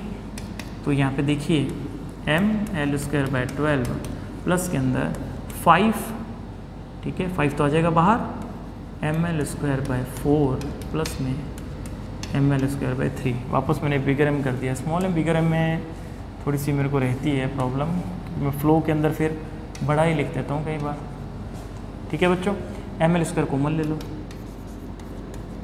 ml² कॉमन ले लिया तो अब देखिए 1/12 का आप ले लीजिए इसका LCM, ठीक है, प्लस के अंदर 15 एंड प्लस के अंदर 4, तो ये आ जाएगा 20/12, 20 ml²/12। ये तो मेरे पास हाफ का आया है, ठीक है। तो आई टोटल मेरे को निकालना हो तो वो क्या होगा, 2I1, ठीक है। तो देखिएगा 2 × में 20/12 ml², ठीक है। तो ये कितना आ जाएगा 5, ये कितना आ जाएगा 3, तो ये आई थिंक आ जाएगा 10 ml²/3। That will be my answer, 10 ml²/3 second will be my answer. Okay बच्चों, चलें आगे। अब देखिए एंगुलर मोमेंटम किसी अक्ष के सापेक्ष, ठीक है। देखो एंगुलर मोमेंटम जैसे आपके लीनियर मोमेंटम था, लीनियर मोमेंटम क्या था, mv, ठीक है। तो एंगुलर जितनी भी टर्म्स हैं उसके अंदर क्या लगा दीजिए आप, मोमेंट लगा दीजिए, ठीक है। Moment of inertia means mass का जो टोटल जो टर्म थी, ठीक है, वो मोमेंट ऑफ इनर्शिया हो गया। और ये जो टर्म थी आपकी क्या थी, एंगुलर मोमेंटम, तो आपके था कौन सा था, लीनियर मोमेंटम। तो लीनियर मोमेंटम के साथ में जैसे ही आप डिस्टेंस मल्टीप्लाई कर रहे हो तो क्या हो जाएगा आपके पास, एंगुलर मोमेंटम, ठीक है बच्चों। लीनियर मोमेंटम के साथ में क्या करना है, डिस्टेंस मल्टीप्लाई करना है। अब देखिए L इसका फॉर्मूला होता है, वैसे इसको मैग्नीट्यूड की फॉर्म में लिखोगे तो mvr लिख देते हैं, और एक इसका फॉर्मूला होता है I⍵। ये दोनों के दोनों फॉर्मूले इसके होते हैं, ये आपको ध्यान रखने हैं। क्यों I⍵, देखो I⍵ जो है ओनली और ओनली किसके कारण लिया है मैंने, रोटेशन के इफेक्ट के कारण, और ये ओनली ट्रांसलेशन के इफेक्ट के कारण, मतलब ऑब्जेक्ट सीधा सीधा मूव कर रहा हो कहीं तो अपन डायरेक्टली इसको लगा सकते हैं। और वापस मैं बार बार नहीं बताऊंगा प्लीज़, जहाँ कहीं क्रॉस आ रहा है, ठीक है, जहाँ कहीं क्रॉस आ रहा है तो आपको क्या करना है, हमेशा R और P के जो प्लेन से परपेंडिकुलर ही आपको L मिलेगा, ठीक है। और डायरेक्शन के लिए आप क्या करेंगे, जिसने वेक्टर का मेरा देख रखा है लेक्चर उसको दिक्कत नहीं होगी कि यदि A क्रॉस B दे रखा हो तो A से B की तरफ चले जाओ, बात समझ में आ रही है, A से B की तरफ चले जाओ, बाहर की तरफ डायरेक्शन आएगी इसकी, ठीक है। तो ये दो इक्वेशन हो सकती है। अब देखिए angular momentum of a rigid body due to translation and rotation both, एक दृढ़ वस्तु का स्थानांतरित घूर्णन गति दोनों के कारण कोणीय संवेग, ठीक है। अब ये जो इक्वेशन है ये बहुत ज़्यादा इंपॉर्टेंट इक्वेशन है, इसको ध्यान रखिएगा। कैसे, जैसे मान लो कोई भी ऑब्जेक्ट है, ठीक है, अपना स्फीयर ले लिया मैंने, एक बॉल ले ली, बॉल मूव कर रही है v0 से, ठीक है, और ऐसे रोटेट भी कर रही है और आगे भी जा रही है। तो इस पॉइंट के अबाउट यदि मैं एंगुलर मोमेंटम निकालना चाहूँ तो मैं क्या लिखूँगा, इसका यदि मोमेंट ऑफ इनर्शिया I है तो L इस पॉइंट के अबाउट, हमेशा किसी के अबाउट ही लेना है आपको, L किसी पॉइंट के अबाउट लोगे सॉरी, तो ये आ जाएगा I⍵, ठीक है। अब देखिएगा सेंस अंदर की तरफ, ठीक है ना बच्चों, ये तो अंदर की तरफ आ रहा है, और यहाँ पे R कहाँ है, R इधर, और वहाँ देखिए R क्रॉस V है, R क्रॉस V ये भी अंदर की तरफ, दोनों अंदर की तरफ हैं, तो mvr। बात समझ में आई, गेम कहाँ खेलना है, डायरेक्शन में, दोनों एक ही डायरेक्शन में हो तो पॉजिटिव, दोनों अलग अलग डायरेक्शन में आ जाएं तो नेगेटिव। बात समझ में आ रही है, दोनों एक ही डायरेक्शन में हो तो पॉजिटिव और दोनों अलग अलग डायरेक्शन में आ जाएं तो नेगेटिव। हमेशा डायरेक्शन जो होगी या तो बाहर की तरफ आ सकती है इसमें या फिर अंदर की तरफ आएगी, चाहे वो आप ओमेगा की बात कर लीजिए, चाहे वो अल्फा की बात कर लीजिए, चाहे वो एल की बात कर लीजिए, सारे के सारे ये जो टर्म्स हैं वो हमेशा जेड एक्सिस के अबाउट ही गेम खेले जाएंगे। क्यों? क्योंकि आपके प्लेन ऑफ पेपर का जो प्लेन है वो 2D के अंदर बनता है और एक्स वाई के अंदर अपन इतना ही रिप्रेजेंटेशन कर सकते हैं, तो जेड एक्सिस को अपने को इंक्लूड करना ही पड़ेगा, ठीक है ना। बताया था आर क्रॉस वी में जाना है तो अंदर की तरफ डायरेक्शन आएगी, ये भी अंदर की तरफ और ये ओमेगा वापस अंदर की तरफ। मैंने अज्यूम करके बनाया, अब आप ये मत लग जाना कि सर कैसे हो गया, ठीक है ना, अज्यूम किया हुआ है। आइए बच्चों मोमेंटम के जनरल मीनिंग के बारे में थोड़ा सा डिस्कशन करें, ठीक है। अब देखिए जो एंगुलर मोमेंटम है अपना, ठीक है, उसके बारे में जो फॉर्मूला है ये वाला जो दे रखा है अपने को, ये फॉर्मूला आपने कहाँ पढ़ा था बच्चों, बताइए ज़रा, याद कीजिए, कहाँ पढ़ा था, इंट केपलर लॉ, याद आया, जब अपन प्लेनेटरी मोशन की चर्चा कर रहे थे उसके अंदर अपन ने ये फॉर्मूला पढ़ा था, ठीक है। अब देखिएगा उसी फॉर्मूले को मैं बेस लेके चल रहा हूँ कि भाई एंगुलर मोमेंटम का बेसिकली मतलब क्या है। अब देखिए आप, जैसे यहाँ पे इस पार्टिकल के पास में वेलोसिटी थी, ये डेल्टा टी टाइम में यहाँ तक चल गया, ठीक है, डेल्टा टी टाइम में यहाँ तक चल गया, ये डेल्टा आर, ये ऐसे वेलोसिटी होगी, घूमते हुए जाएगा, लेकिन जो डिस्प्लेसमेंट है वो मेरे पास कितना आया, v इंटू में डेल्टा टी, ठीक है। अब इतने टाइम में डेल्टा टी टाइम के अंदर इतने जो एरिया स्वेप्ट किया, यदि मैं एरिया लेना चाहूँ, ये डेल्टा ए, ठीक है बच्चों, यदि मैं एरिया लेना चाहूँ तो एरिया में क्या लूँगा, हाफ, ठीक है। एरिया के अंदर ट्रायंगल का जो एरिया है वो मैंने बता रखा है आपको, क्या बता रखा है, यदि किसने वेक्टर का मेरे सारे लेक्चर्स देखे हैं तो प्लीज़ आप देखें, जिन्होंने नहीं दे रखे हैं, जिन्होंने देख रखे हैं उनको पता होगा, आर क्रॉस में डेल्टा आर, आर क्रॉस में डेल्टा आर, ये दो वेक्टर हो गए, ठीक है। ये बहुत स्मॉल वैल्यू ली है अपन ने डेल्टा टी की, जो अपने सेक्शन लिया है यहाँ पे, ठीक है।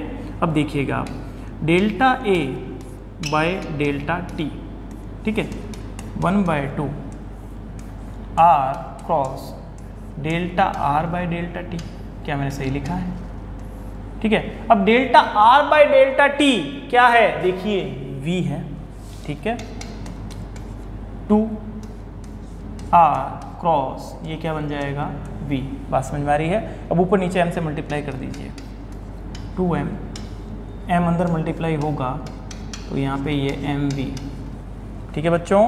तो यहाँ से फॉर्मूला क्या निकल के आ जाएगा मेरे पास, देखिए ध्यान से, r क्रॉस में p, यही l के लिए फॉर्मूला था मेरे पास, तो ये मैं यहाँ 2m मल्टीप्लाई करवा देता हूँ। अब l के लिए मैं डायरेक्टली क्या लिख सकता हूँ, 2m delta A by delta T, ठीक है। जो एरिया ये एक्सेप्ट कर रहा है डेल्टा टी टाइम में, कोई भी पार्टिकल वेलोसिटी के साथ में, ठीक है, जो अपने एरिया स्वैप्ट कर रहा है, वो एरिया जो है पर यूनिट टाइम में, उसके साथ में यदि मास का मल्टीप्लिकेशन कर दिया जाए, उसका 2 टाइम्स जो होता है वो एंगुलर मोमेंटम होता है। ये इसकी डेफिनेशंस रहेगी, ठीक है। वैसे तो आप मोमेंट ऑफ मोमेंटम भी याद रख सकते हैं, उसमें कोई दिक्कत वाली बात नहीं है, लेकिन केपलर लॉ को भी वापस मैंने यहाँ पे लिंक कर दिया। केपलर लॉ के अंदर हमेशा एरियल वेलोसिटी से क्वेश्चन कई बार पूछे जाते हैं, ठीक है। तो वापस एक बार अपना रिवीजन भी हो गया और लिंक कैसे बैठ रहा है एंगुलर मोमेंटम का वो भी अपन ने देख लिया, ठीक है बच्चों। कई बार क्वेश्चन ये आ जाता है, जैसे मैंने जस्ट पिछली स्लाइड के अंदर मैंने ये प्रूफ किया था कि भाई जिनकी डायरेक्शन सेम हो तो वो उनको क्या लेना है, पॉजिटिव, और जिनकी डायरेक्शन सेम नहीं है उनको क्या लेना है, नेगेटिव। जनरली क्या है, आप ध्यान रखना, जनरली बाहर की तरफ जो plane out of the paper,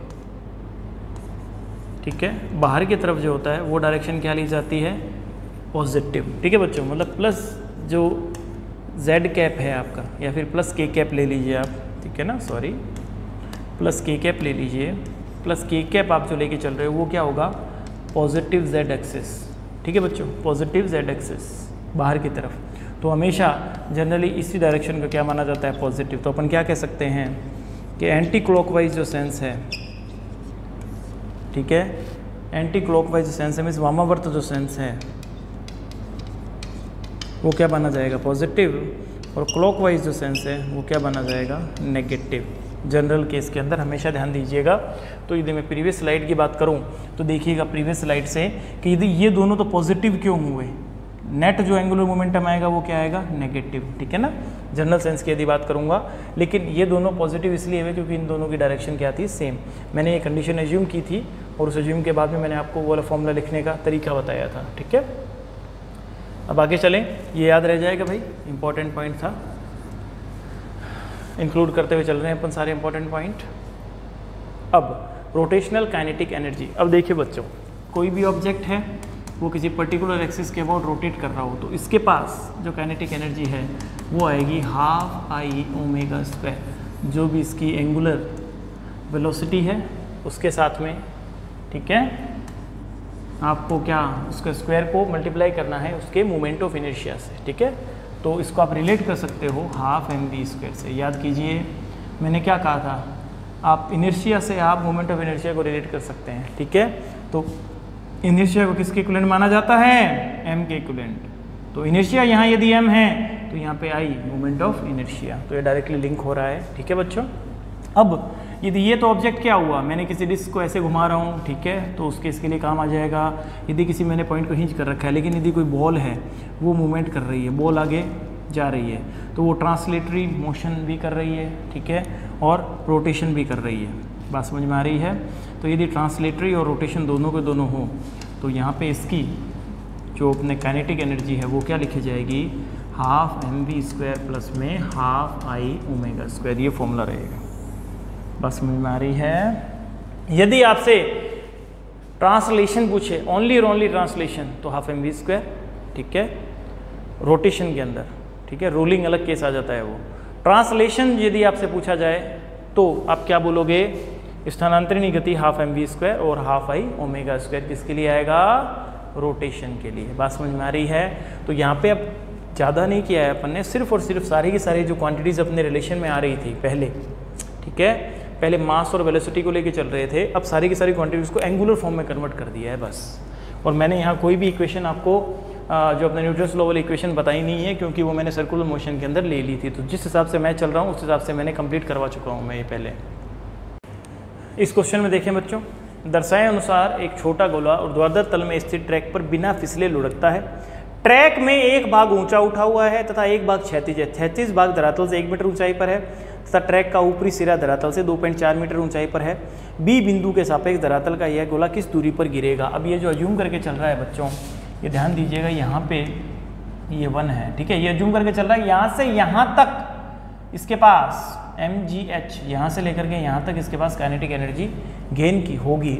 और उसके बाद ये डायरेक्टली यहाँ पे आने के बाद में अपने को क्या करना है, बताइए क्या करना है अपने को, यहाँ से लेकर के यहाँ तक क्या करना है, डायरेक्टली आप 2D मोशन के हिसाब से रेंज निकालनी है, ठीक है। यदि मैं AB के लिए सॉल्व करना चाहूँ तो AB के लिए मैं क्या लगा दूंगा, work power energy in rotation motion. अपन अभी डिस्कशन करेंगे, कोई दिक्कत नहीं है उसमें। अब देखिएगा, तो mgh, h मेरे पास कितना है 2.4 माइनस में 1, तो ये आ जाएगा 1.4 इक्वल टू, तो ये यहाँ पे यदि इसके पास यहाँ पे रोलिंग हो रही है, ठीक है ना, रोल्स डाउन है, रोलिंग हो रही है, तो हमेशा ध्यान रखना दोनों के दोनों मोशन इसके अंदर प्रेजेंट होंगे, आई ओमेगा स्क्वायर, ठीक है बच्चों।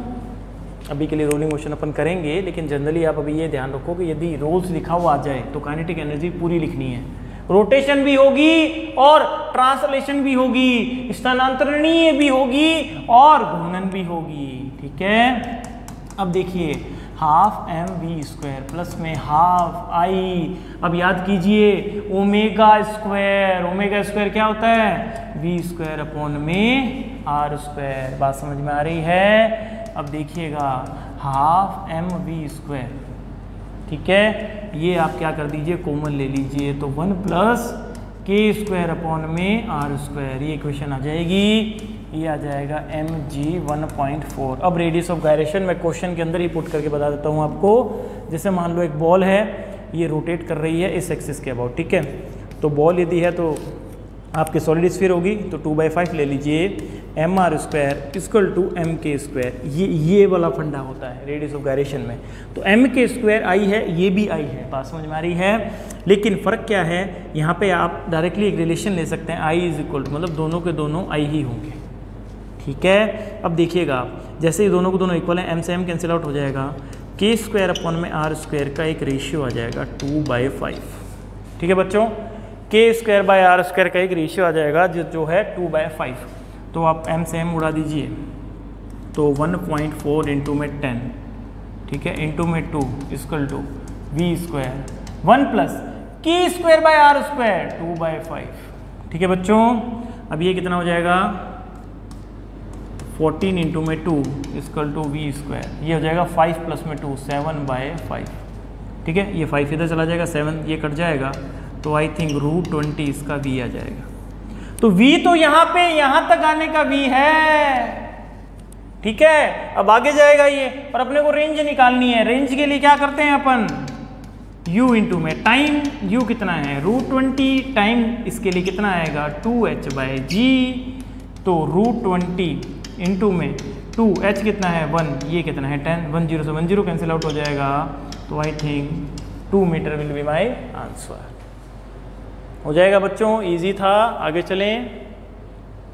अब ये देखिए, m द्रव्यमान तथा l लंबाई की एक समान एक चकती पर अक्षीय रूप से कोणीय वेग ओमेगा से क्षैतिज तल में चकती के अक्ष के सापेक्ष घूर्णन कर रही है। ठीक है, ठीक है। यह छड़ चकती पर फिसलती नहीं है। छड़ का केंद्र चकती के केंद्र से r दूरी पर स्थित है। छड़ की गतिज ऊर्जा होगी। ठीक है बच्चों, ओनली छड़ की गतिज ऊर्जा के बारे में बात कर रहा है, ओनली छड़ की गतिज ऊर्जा के बारे में बात कर रहा है। तो टोटल काइनेटिक एनर्जी मैं लिखूंगा तो ½I⍵²। ठीक है, क्योंकि आगे तो मूव कर नहीं रही। अब मुझे क्या करना है, सिंपल सा मेरे को I निकाल के लेके आना है। अभी सेंटर के अबाउट आप I निकाल लीजिए, ये ऐसे रोटेट कर रही है, तो इसके अबाउट I क्या होगा ml²/12। बात समझ में आ रही है। और प्लस के अंदर ये r डिस्टेंस पे है, तो mr²। कोई दिक्कत नहीं है, इजी है, हो जाएगा। अब ये m1/2 ml²/12 ये आ गया, प्लस के अंदर mr² ये भी आ गया। ठीक है, और साथ में क्या आ जाएगा ω²। ठीक है बच्चों, इजी है, कोई दिक्कत नहीं है। अब देखिएगा, अब आप क्या कीजिए, ½ m ω² जो है वो कॉमन ले लीजिए। जैसे ही ½ m ω² आप कॉमन लेंगे तो यहाँ पे क्या आ जाएगा r² प्लस में ये देखिएगा ml² था। ठीक है, तो यहाँ पे क्या आ जाएगा, ये मैं फिर वापस स्मॉल m और बिगर m के अंदर फिर चक्कर पड़ रहा है, देखिए आप। ठीक है, ½ m कॉमन करते ही यहाँ पे आ जाएगा l²/12।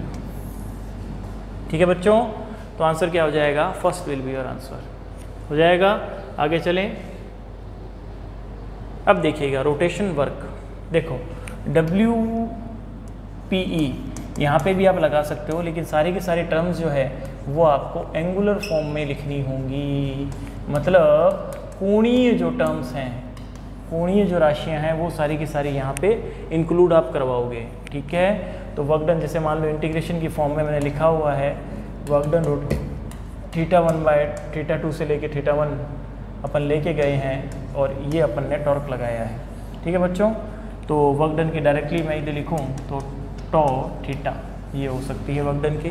ठीक है, और पावर के लिए वापस वही पावर, वहाँ पे मेरे पास क्या था वर्क डन अपॉन में टाइम। ठीक है, वर्क डन अपॉन में टाइम था तो τ अपॉन में ओमेगा। अब वापस वही, ठीक है, τ इंटू में ओमेगा।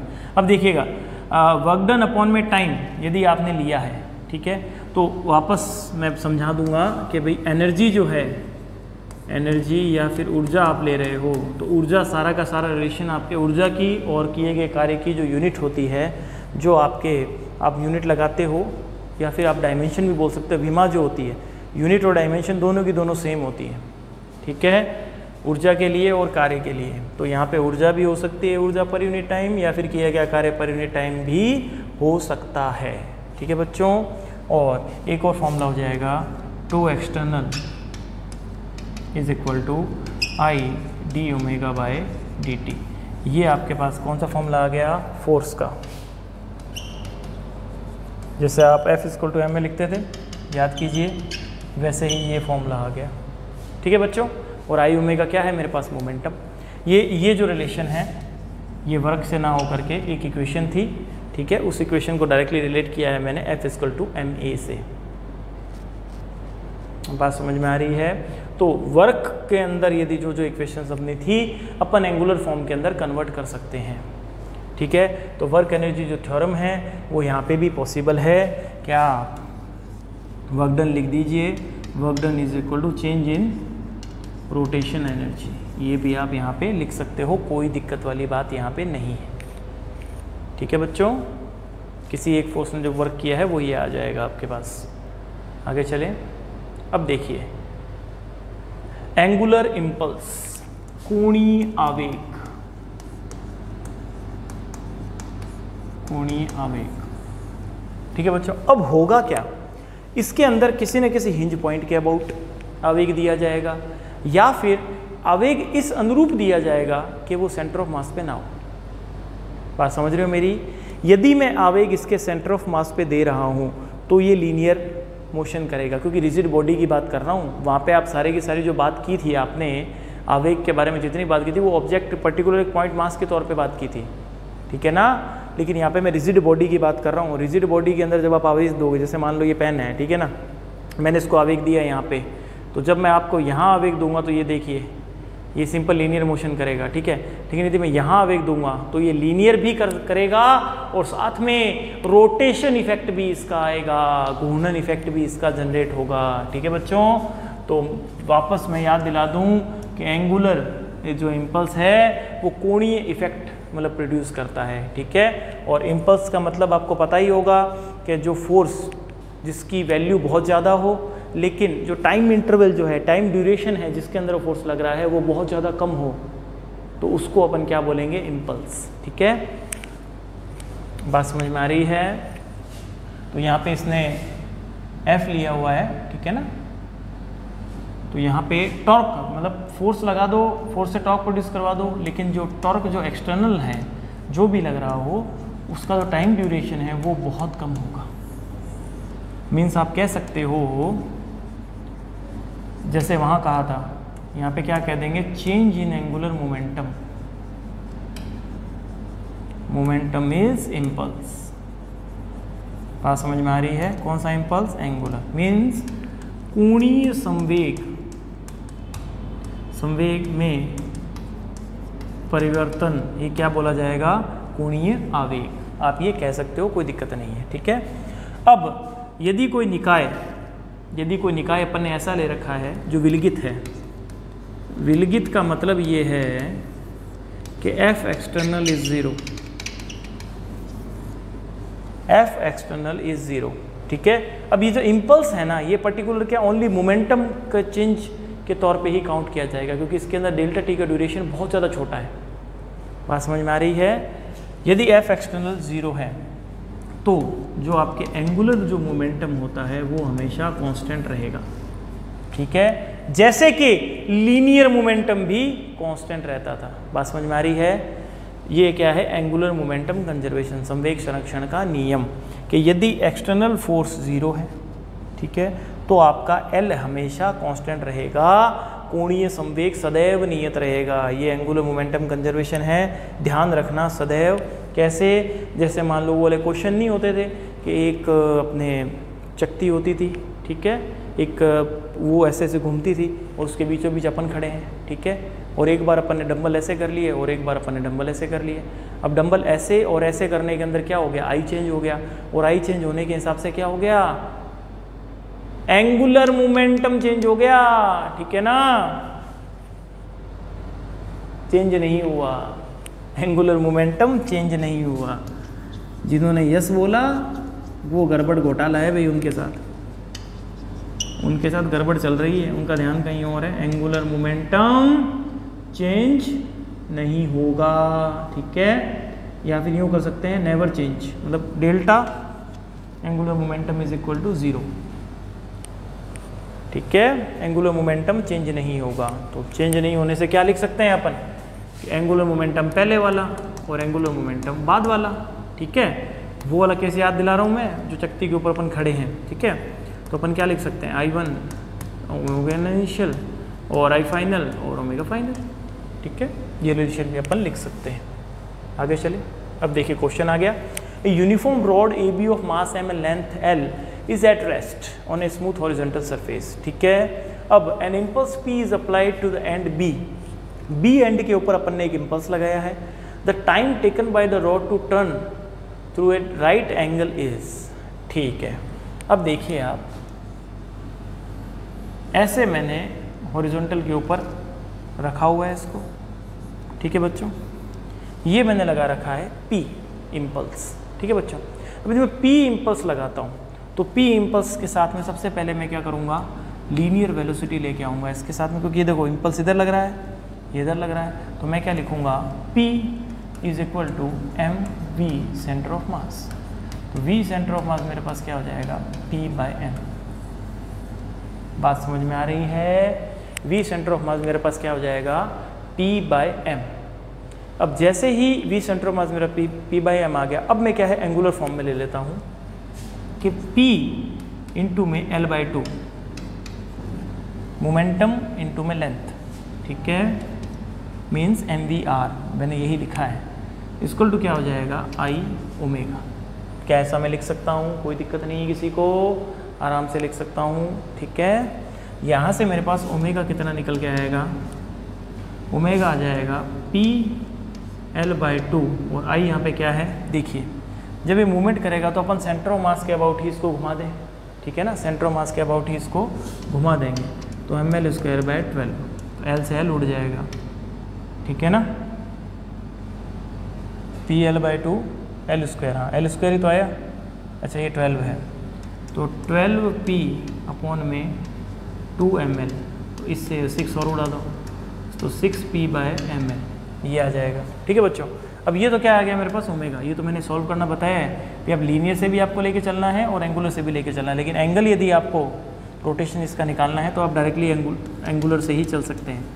θ/ओमेगा, थीटा कितना है, π/2 अपॉन में ओमेगा कितना है, 6P/ml, ठीक है, तो πml अपॉन में 12P, πml अपॉन में 12P, तो ये मेरा आंसर होगा, ठीक है बच्चों, सही है, कोई दिक्कत नहीं है। तो आप ये जो फ्लो है, स्टेप 1 हमेशा ध्यान रखना, रोटेशन के अंदर कुछ क्वांटिटीज़ हैं जो आपको NLM देगा, न्यूटन लॉ ऑफ मोशन देगा, ठीक है, और स्टेप सेकंड कुछ क्वांटिटीज़ हैं जो आपको रोटेशन देगा, जो रोटेशनल जो क्वांटिटीज़ हैं या फिर जो एंगुलर जो क्वांटिटीज़ हैं, कुछ क्वांटिटीज़ ये देंगे।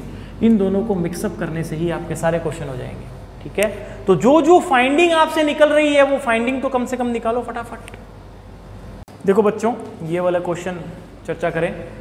Solid sphere radius are placed on a smooth horizontal surface. A horizontal force F is applied at height h at the lowest point. ठीक है, from the lowest point से h ले रखा है for the maximum acceleration of center of mass which of the given relation is correct. ठीक है, r त्रिज्या का एक ठोस गोला एक चिकनी क्षैतिज सतह पर स्थित है। एक क्षैतिज बल F गोले के निम्नतम बिंदु से h ऊंचाई पर लगाया जाता है। द्रव्यमान केंद्र के अधिकतम त्वरण प्राप्त करने के लिए कौन सा संबंध सही होगा। चलिए बच्चों बात करते हैं। देखिए इस क्वेश्चन में जैसे ही आपने इसके अंदर अंडरलाइन किया ये क्वेश्चन ही खत्म हो गया। क्यों? जब तक सतह आपके घर्षणशील नहीं है, मतलब घर्षण नहीं है सतह के अंदर, तब तक वहाँ पे रोलिंग नहीं होगी, ठीक है, या फिर रोटेशन नहीं हो सकता। और इसके अंदर F लग रहा है, जब वही चीज़ पॉसिबल नहीं हो पाएगी तो सतह चिकनी होने के कारण, मतलब सतह स्मूथ होने के कारण H और R का कोई भी रिलेशन नहीं बनेगा। ठीक है बच्चों, बात समझ में आ रही है? नो रिलेशन, H और R का नो रिलेशन है। ठीक है, क्यों? अब क्या है, कहीं भी आप फोर्स लगा दीजिए F इक्वल टू ma वाली कंडीशन सेटिस्फाई हो जाएगी। एक्सेलरेशन क्या आ जाएगा? F/m। आगे चले। A thin rod of mass m length है स्ट्रक। ठीक है, देखिए स्ट्रक कर दिया मैंने, ये m है, इसका मास m, ये l। इस पॉइंट के अबाउट मेरे को एंगुलर मोमेंटम निकालना है स्टक होने के बाद। ये स्टक होने के बाद में इसके साथ में चिपक जाती है। तो नेक्स्ट वाले केस की जब मैं बात करता हूँ तो ये ऐसे है। ठीक है, ये m है, ये ml और ये a पॉइंट। ठीक है बच्चों, अब देखिए ये कौन सा केस आ जाएगा जहाँ f एक्सटर्नल जो है उसकी वैल्यू क्या है 0, तो l जो है वो क्या रहेगा? कंजर्व्ड। ठीक है, l हो जाएगा संरक्षित, मीन्स कांस्टेंट रहेगा ये। ठीक है, तो अब ये वाले केस के अंदर अपन क्या करेंगे? L initial equal to L final. L initial क्या था? mvL/2 equal to L final. ठीक है बच्चों, mvL/2 equal to L final. Directly आप आंसर लगा सकते हैं थर्ड। अब आप बोलेंगे ये वाले ऑप्शन, तो ये वाले ऑप्शन में याद कीजिए बच्चों, mvL/2 और उसके आगे आई ओमेगा आएगा, आई उसके अपॉन में जाएगा, तो ऐसा कोई रिलेशन नहीं बन रहा, इसीलिए मैंने डायरेक्टली क्या लिख दिया mvl/2। नेक्स्ट देखिए रोलिंग मोशन के बारे में चर्चा करते हैं। जब लोटनी गति हो रही हो तो लोटनी बेसिकली आपके दोनों का कॉम्बिनेशन है, किस किस का, ट्रांसलेशन का और प्लस में रोटेशन का। ठीक है बच्चों, अब ध्यान दीजिए, यदि कोई ऑब्जेक्ट है, ठीक है, वो v सेंटर ऑफ मास से मूव कर रहा है, तो इस ऑब्जेक्ट के यदि ट्रांसलेशन मोशन हो रहा है तो हर पॉइंट इस वेलोसिटी के साथ में मूव कर रहा होगा जो कि सेंटर ऑफ मास की है। ठीक है बच्चों, इन दोनों पॉइंट्स की सेम ही है। और प्लस के अंदर क्या आ जाएगा यहाँ पे, रोटेशन। तो रोटेशन का ये O पॉइंट, यहाँ पे ये ओमेगा से मूव कर रहा है। ठीक है, अब इसको वेलोसिटी की फॉर्म में यदि लिखूँगा तो ये वाला पॉइंट जा रहा होगा ओमेगा आर से नीचे, ये वाला ओमेगा आर से इधर, ये वाला ओमेगा आर से ऊपर और ये वाला ओमेगा आर से इस तरफ। ठीक है बच्चों, अब दोनों को ऐड कर दीजिए। ये क्या है, रोटेशन, ये क्या है, ट्रांसलेशन। दोनों को ऐड कर दो।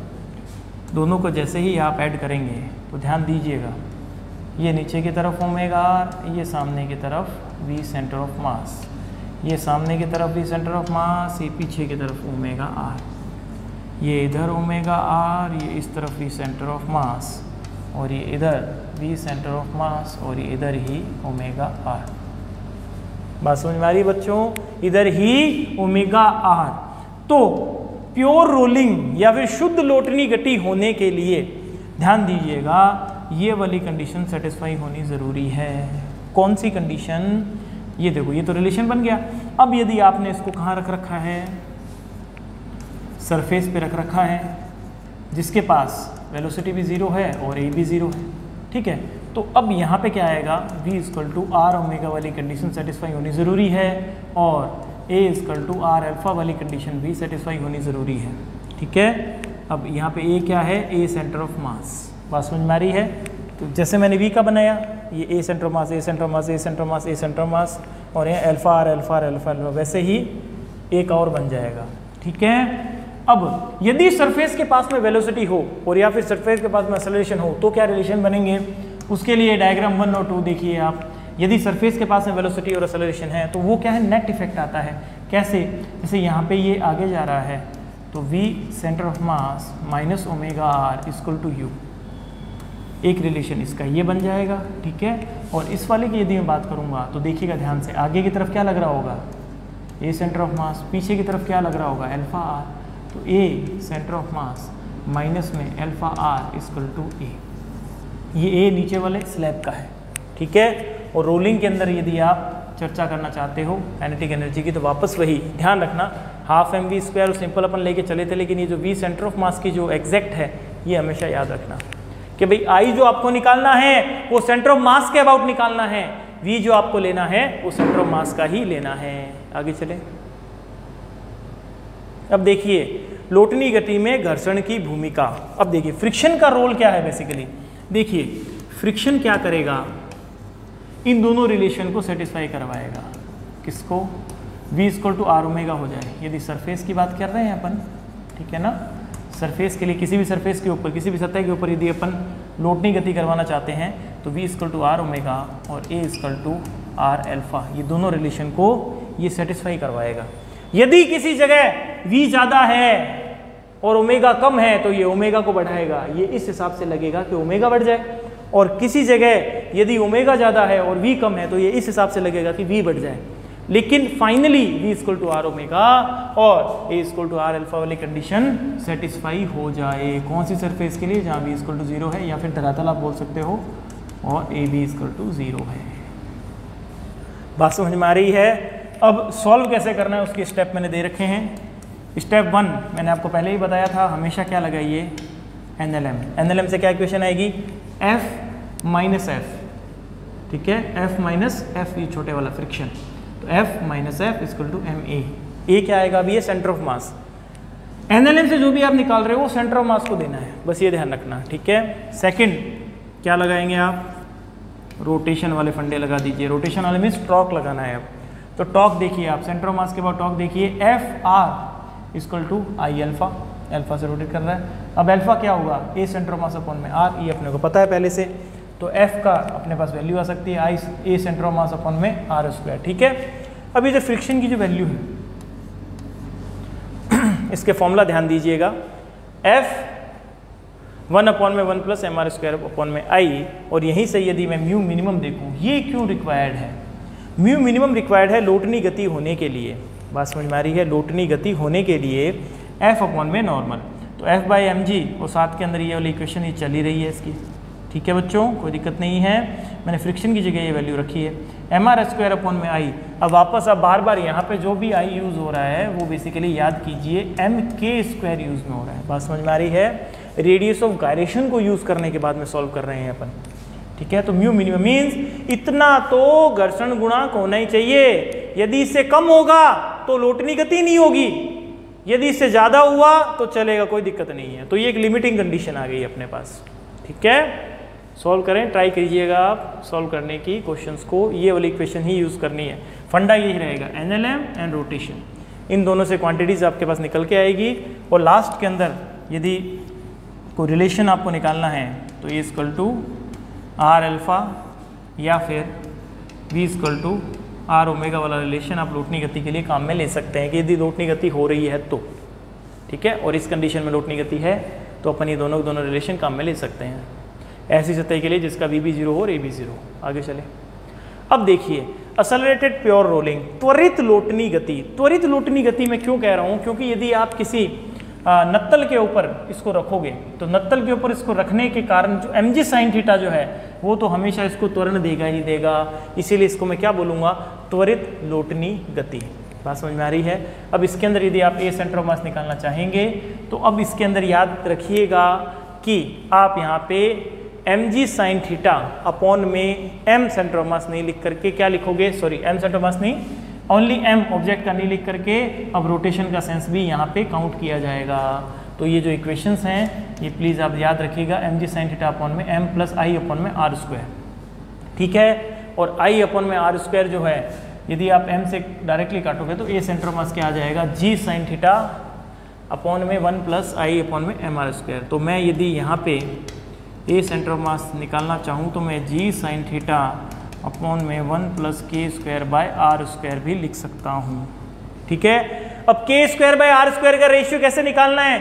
अरे रेडियस ऑफ गायरेशन ही तो है, उसका रेशियो चाहिए मेरे को, ठीक है? उसी का रेशियो चाहिए। तो जितनी भी आपने मोमेंट ऑफ इनर्शिया आपने निकाले हैं, पर्टिकुलर मोमेंट ऑफ इनर्शिया निकाल लीजिए और mk² के बराबर रख दीजिए, m से m कैंसिल आउट हो जाएगा, k² की वैल्यू मेरे पास आ जाएगी, ठीक है? अब A सेंटर ऑफ मास को निकालने का एक और तरीका है unbalance load upon inertia of translation plus inertia of rotation. ये एक सिंपल सा फंडा है।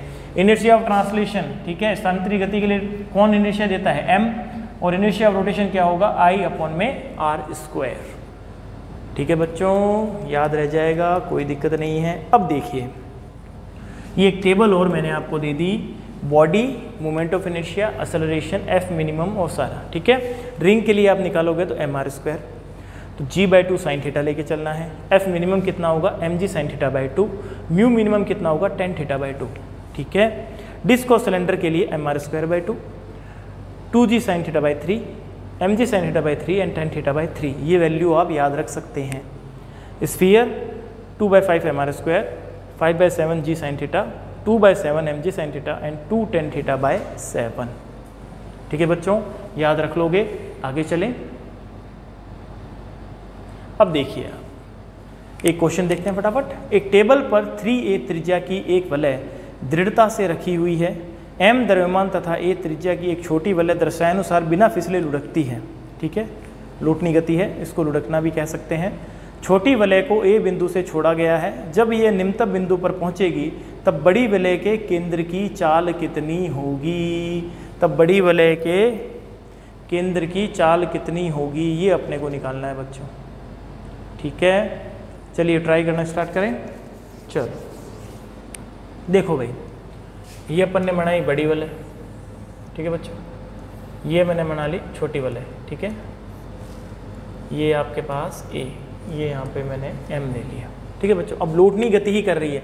अब लोटनी गति मीन्स जो भी एनर्जी आपके सेव होगी, जैसे मान लो यहाँ पे ये 3a हाइट पे है, ठीक है बच्चों?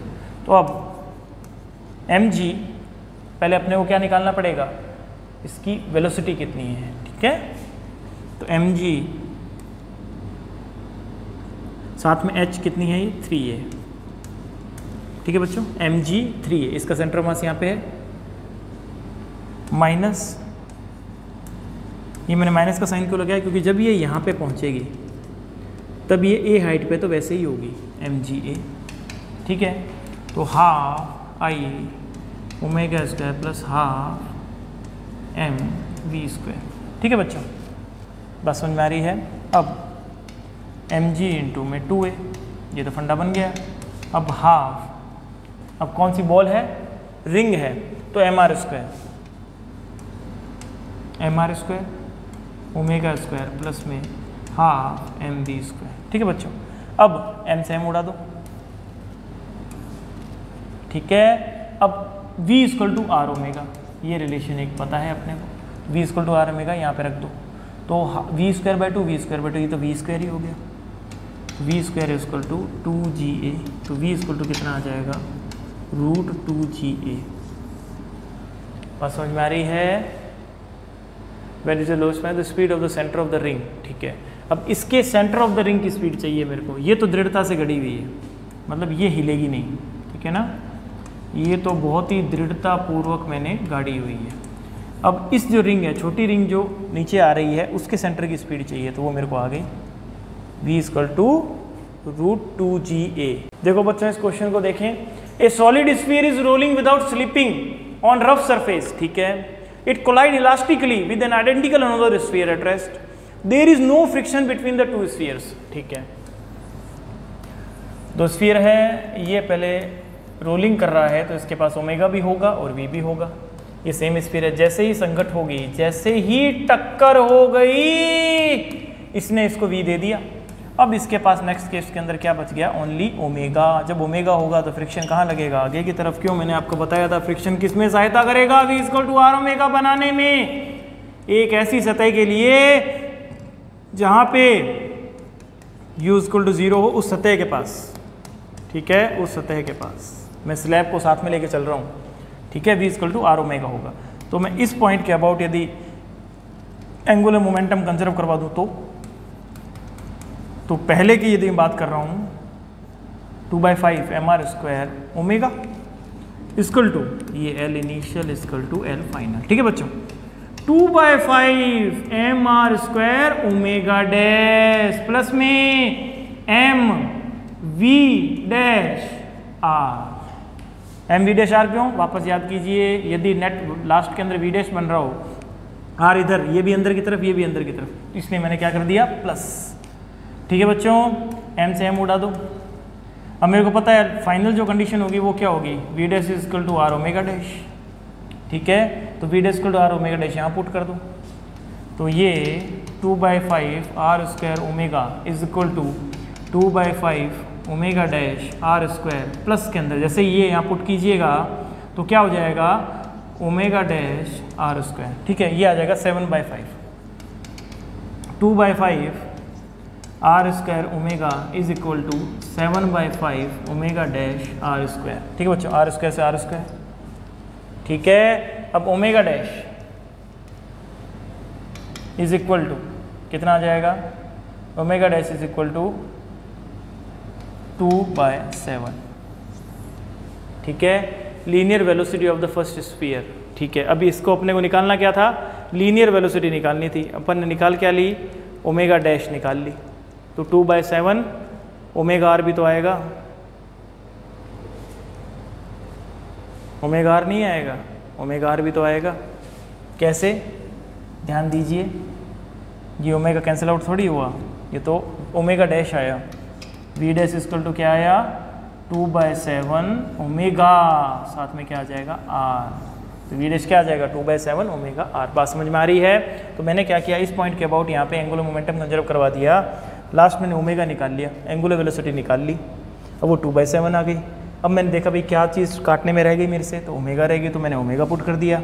ठीक है, अब मेरे को निकालनी क्या थी, लीनियर वेलोसिटी, तो v डैश निकालना था, तो v डैश निकालने के लिए मैंने क्या किया, r से मल्टीप्लाई कर दिया, तो मेरे पास v डैश आ गया। ठीक है बच्चों, इस क्वेश्चन के अंदर equilateral prism mass m rest on A rough horizontal surface with coefficient of friction in mu. ठीक है, ए horizontal force F is applied on A prism. ठीक है, प्रिज्म दे रखा है अपने को, हॉरिजॉन्टल फोर्स अपन ने अप्लाई किया क्या, ठीक है। अब क्या टॉपलिंग का केस ये बोल रहा है, ठीक है ना, याद रखिएगा। टॉपलिंग मीन्स ये ऐसे, मतलब ये स्लिप ना करे, ये ऐसे हो जाए।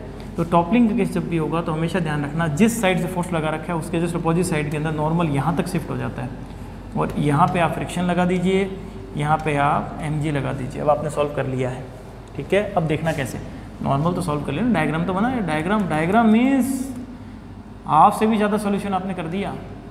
इक्विलेटरल दे रखा था, ये भी 30 और ये भी 30, ये भी a, तो ये वाली डिस्टेंस कितनी हो जाएगी, a√3/2, ठीक है बच्चों।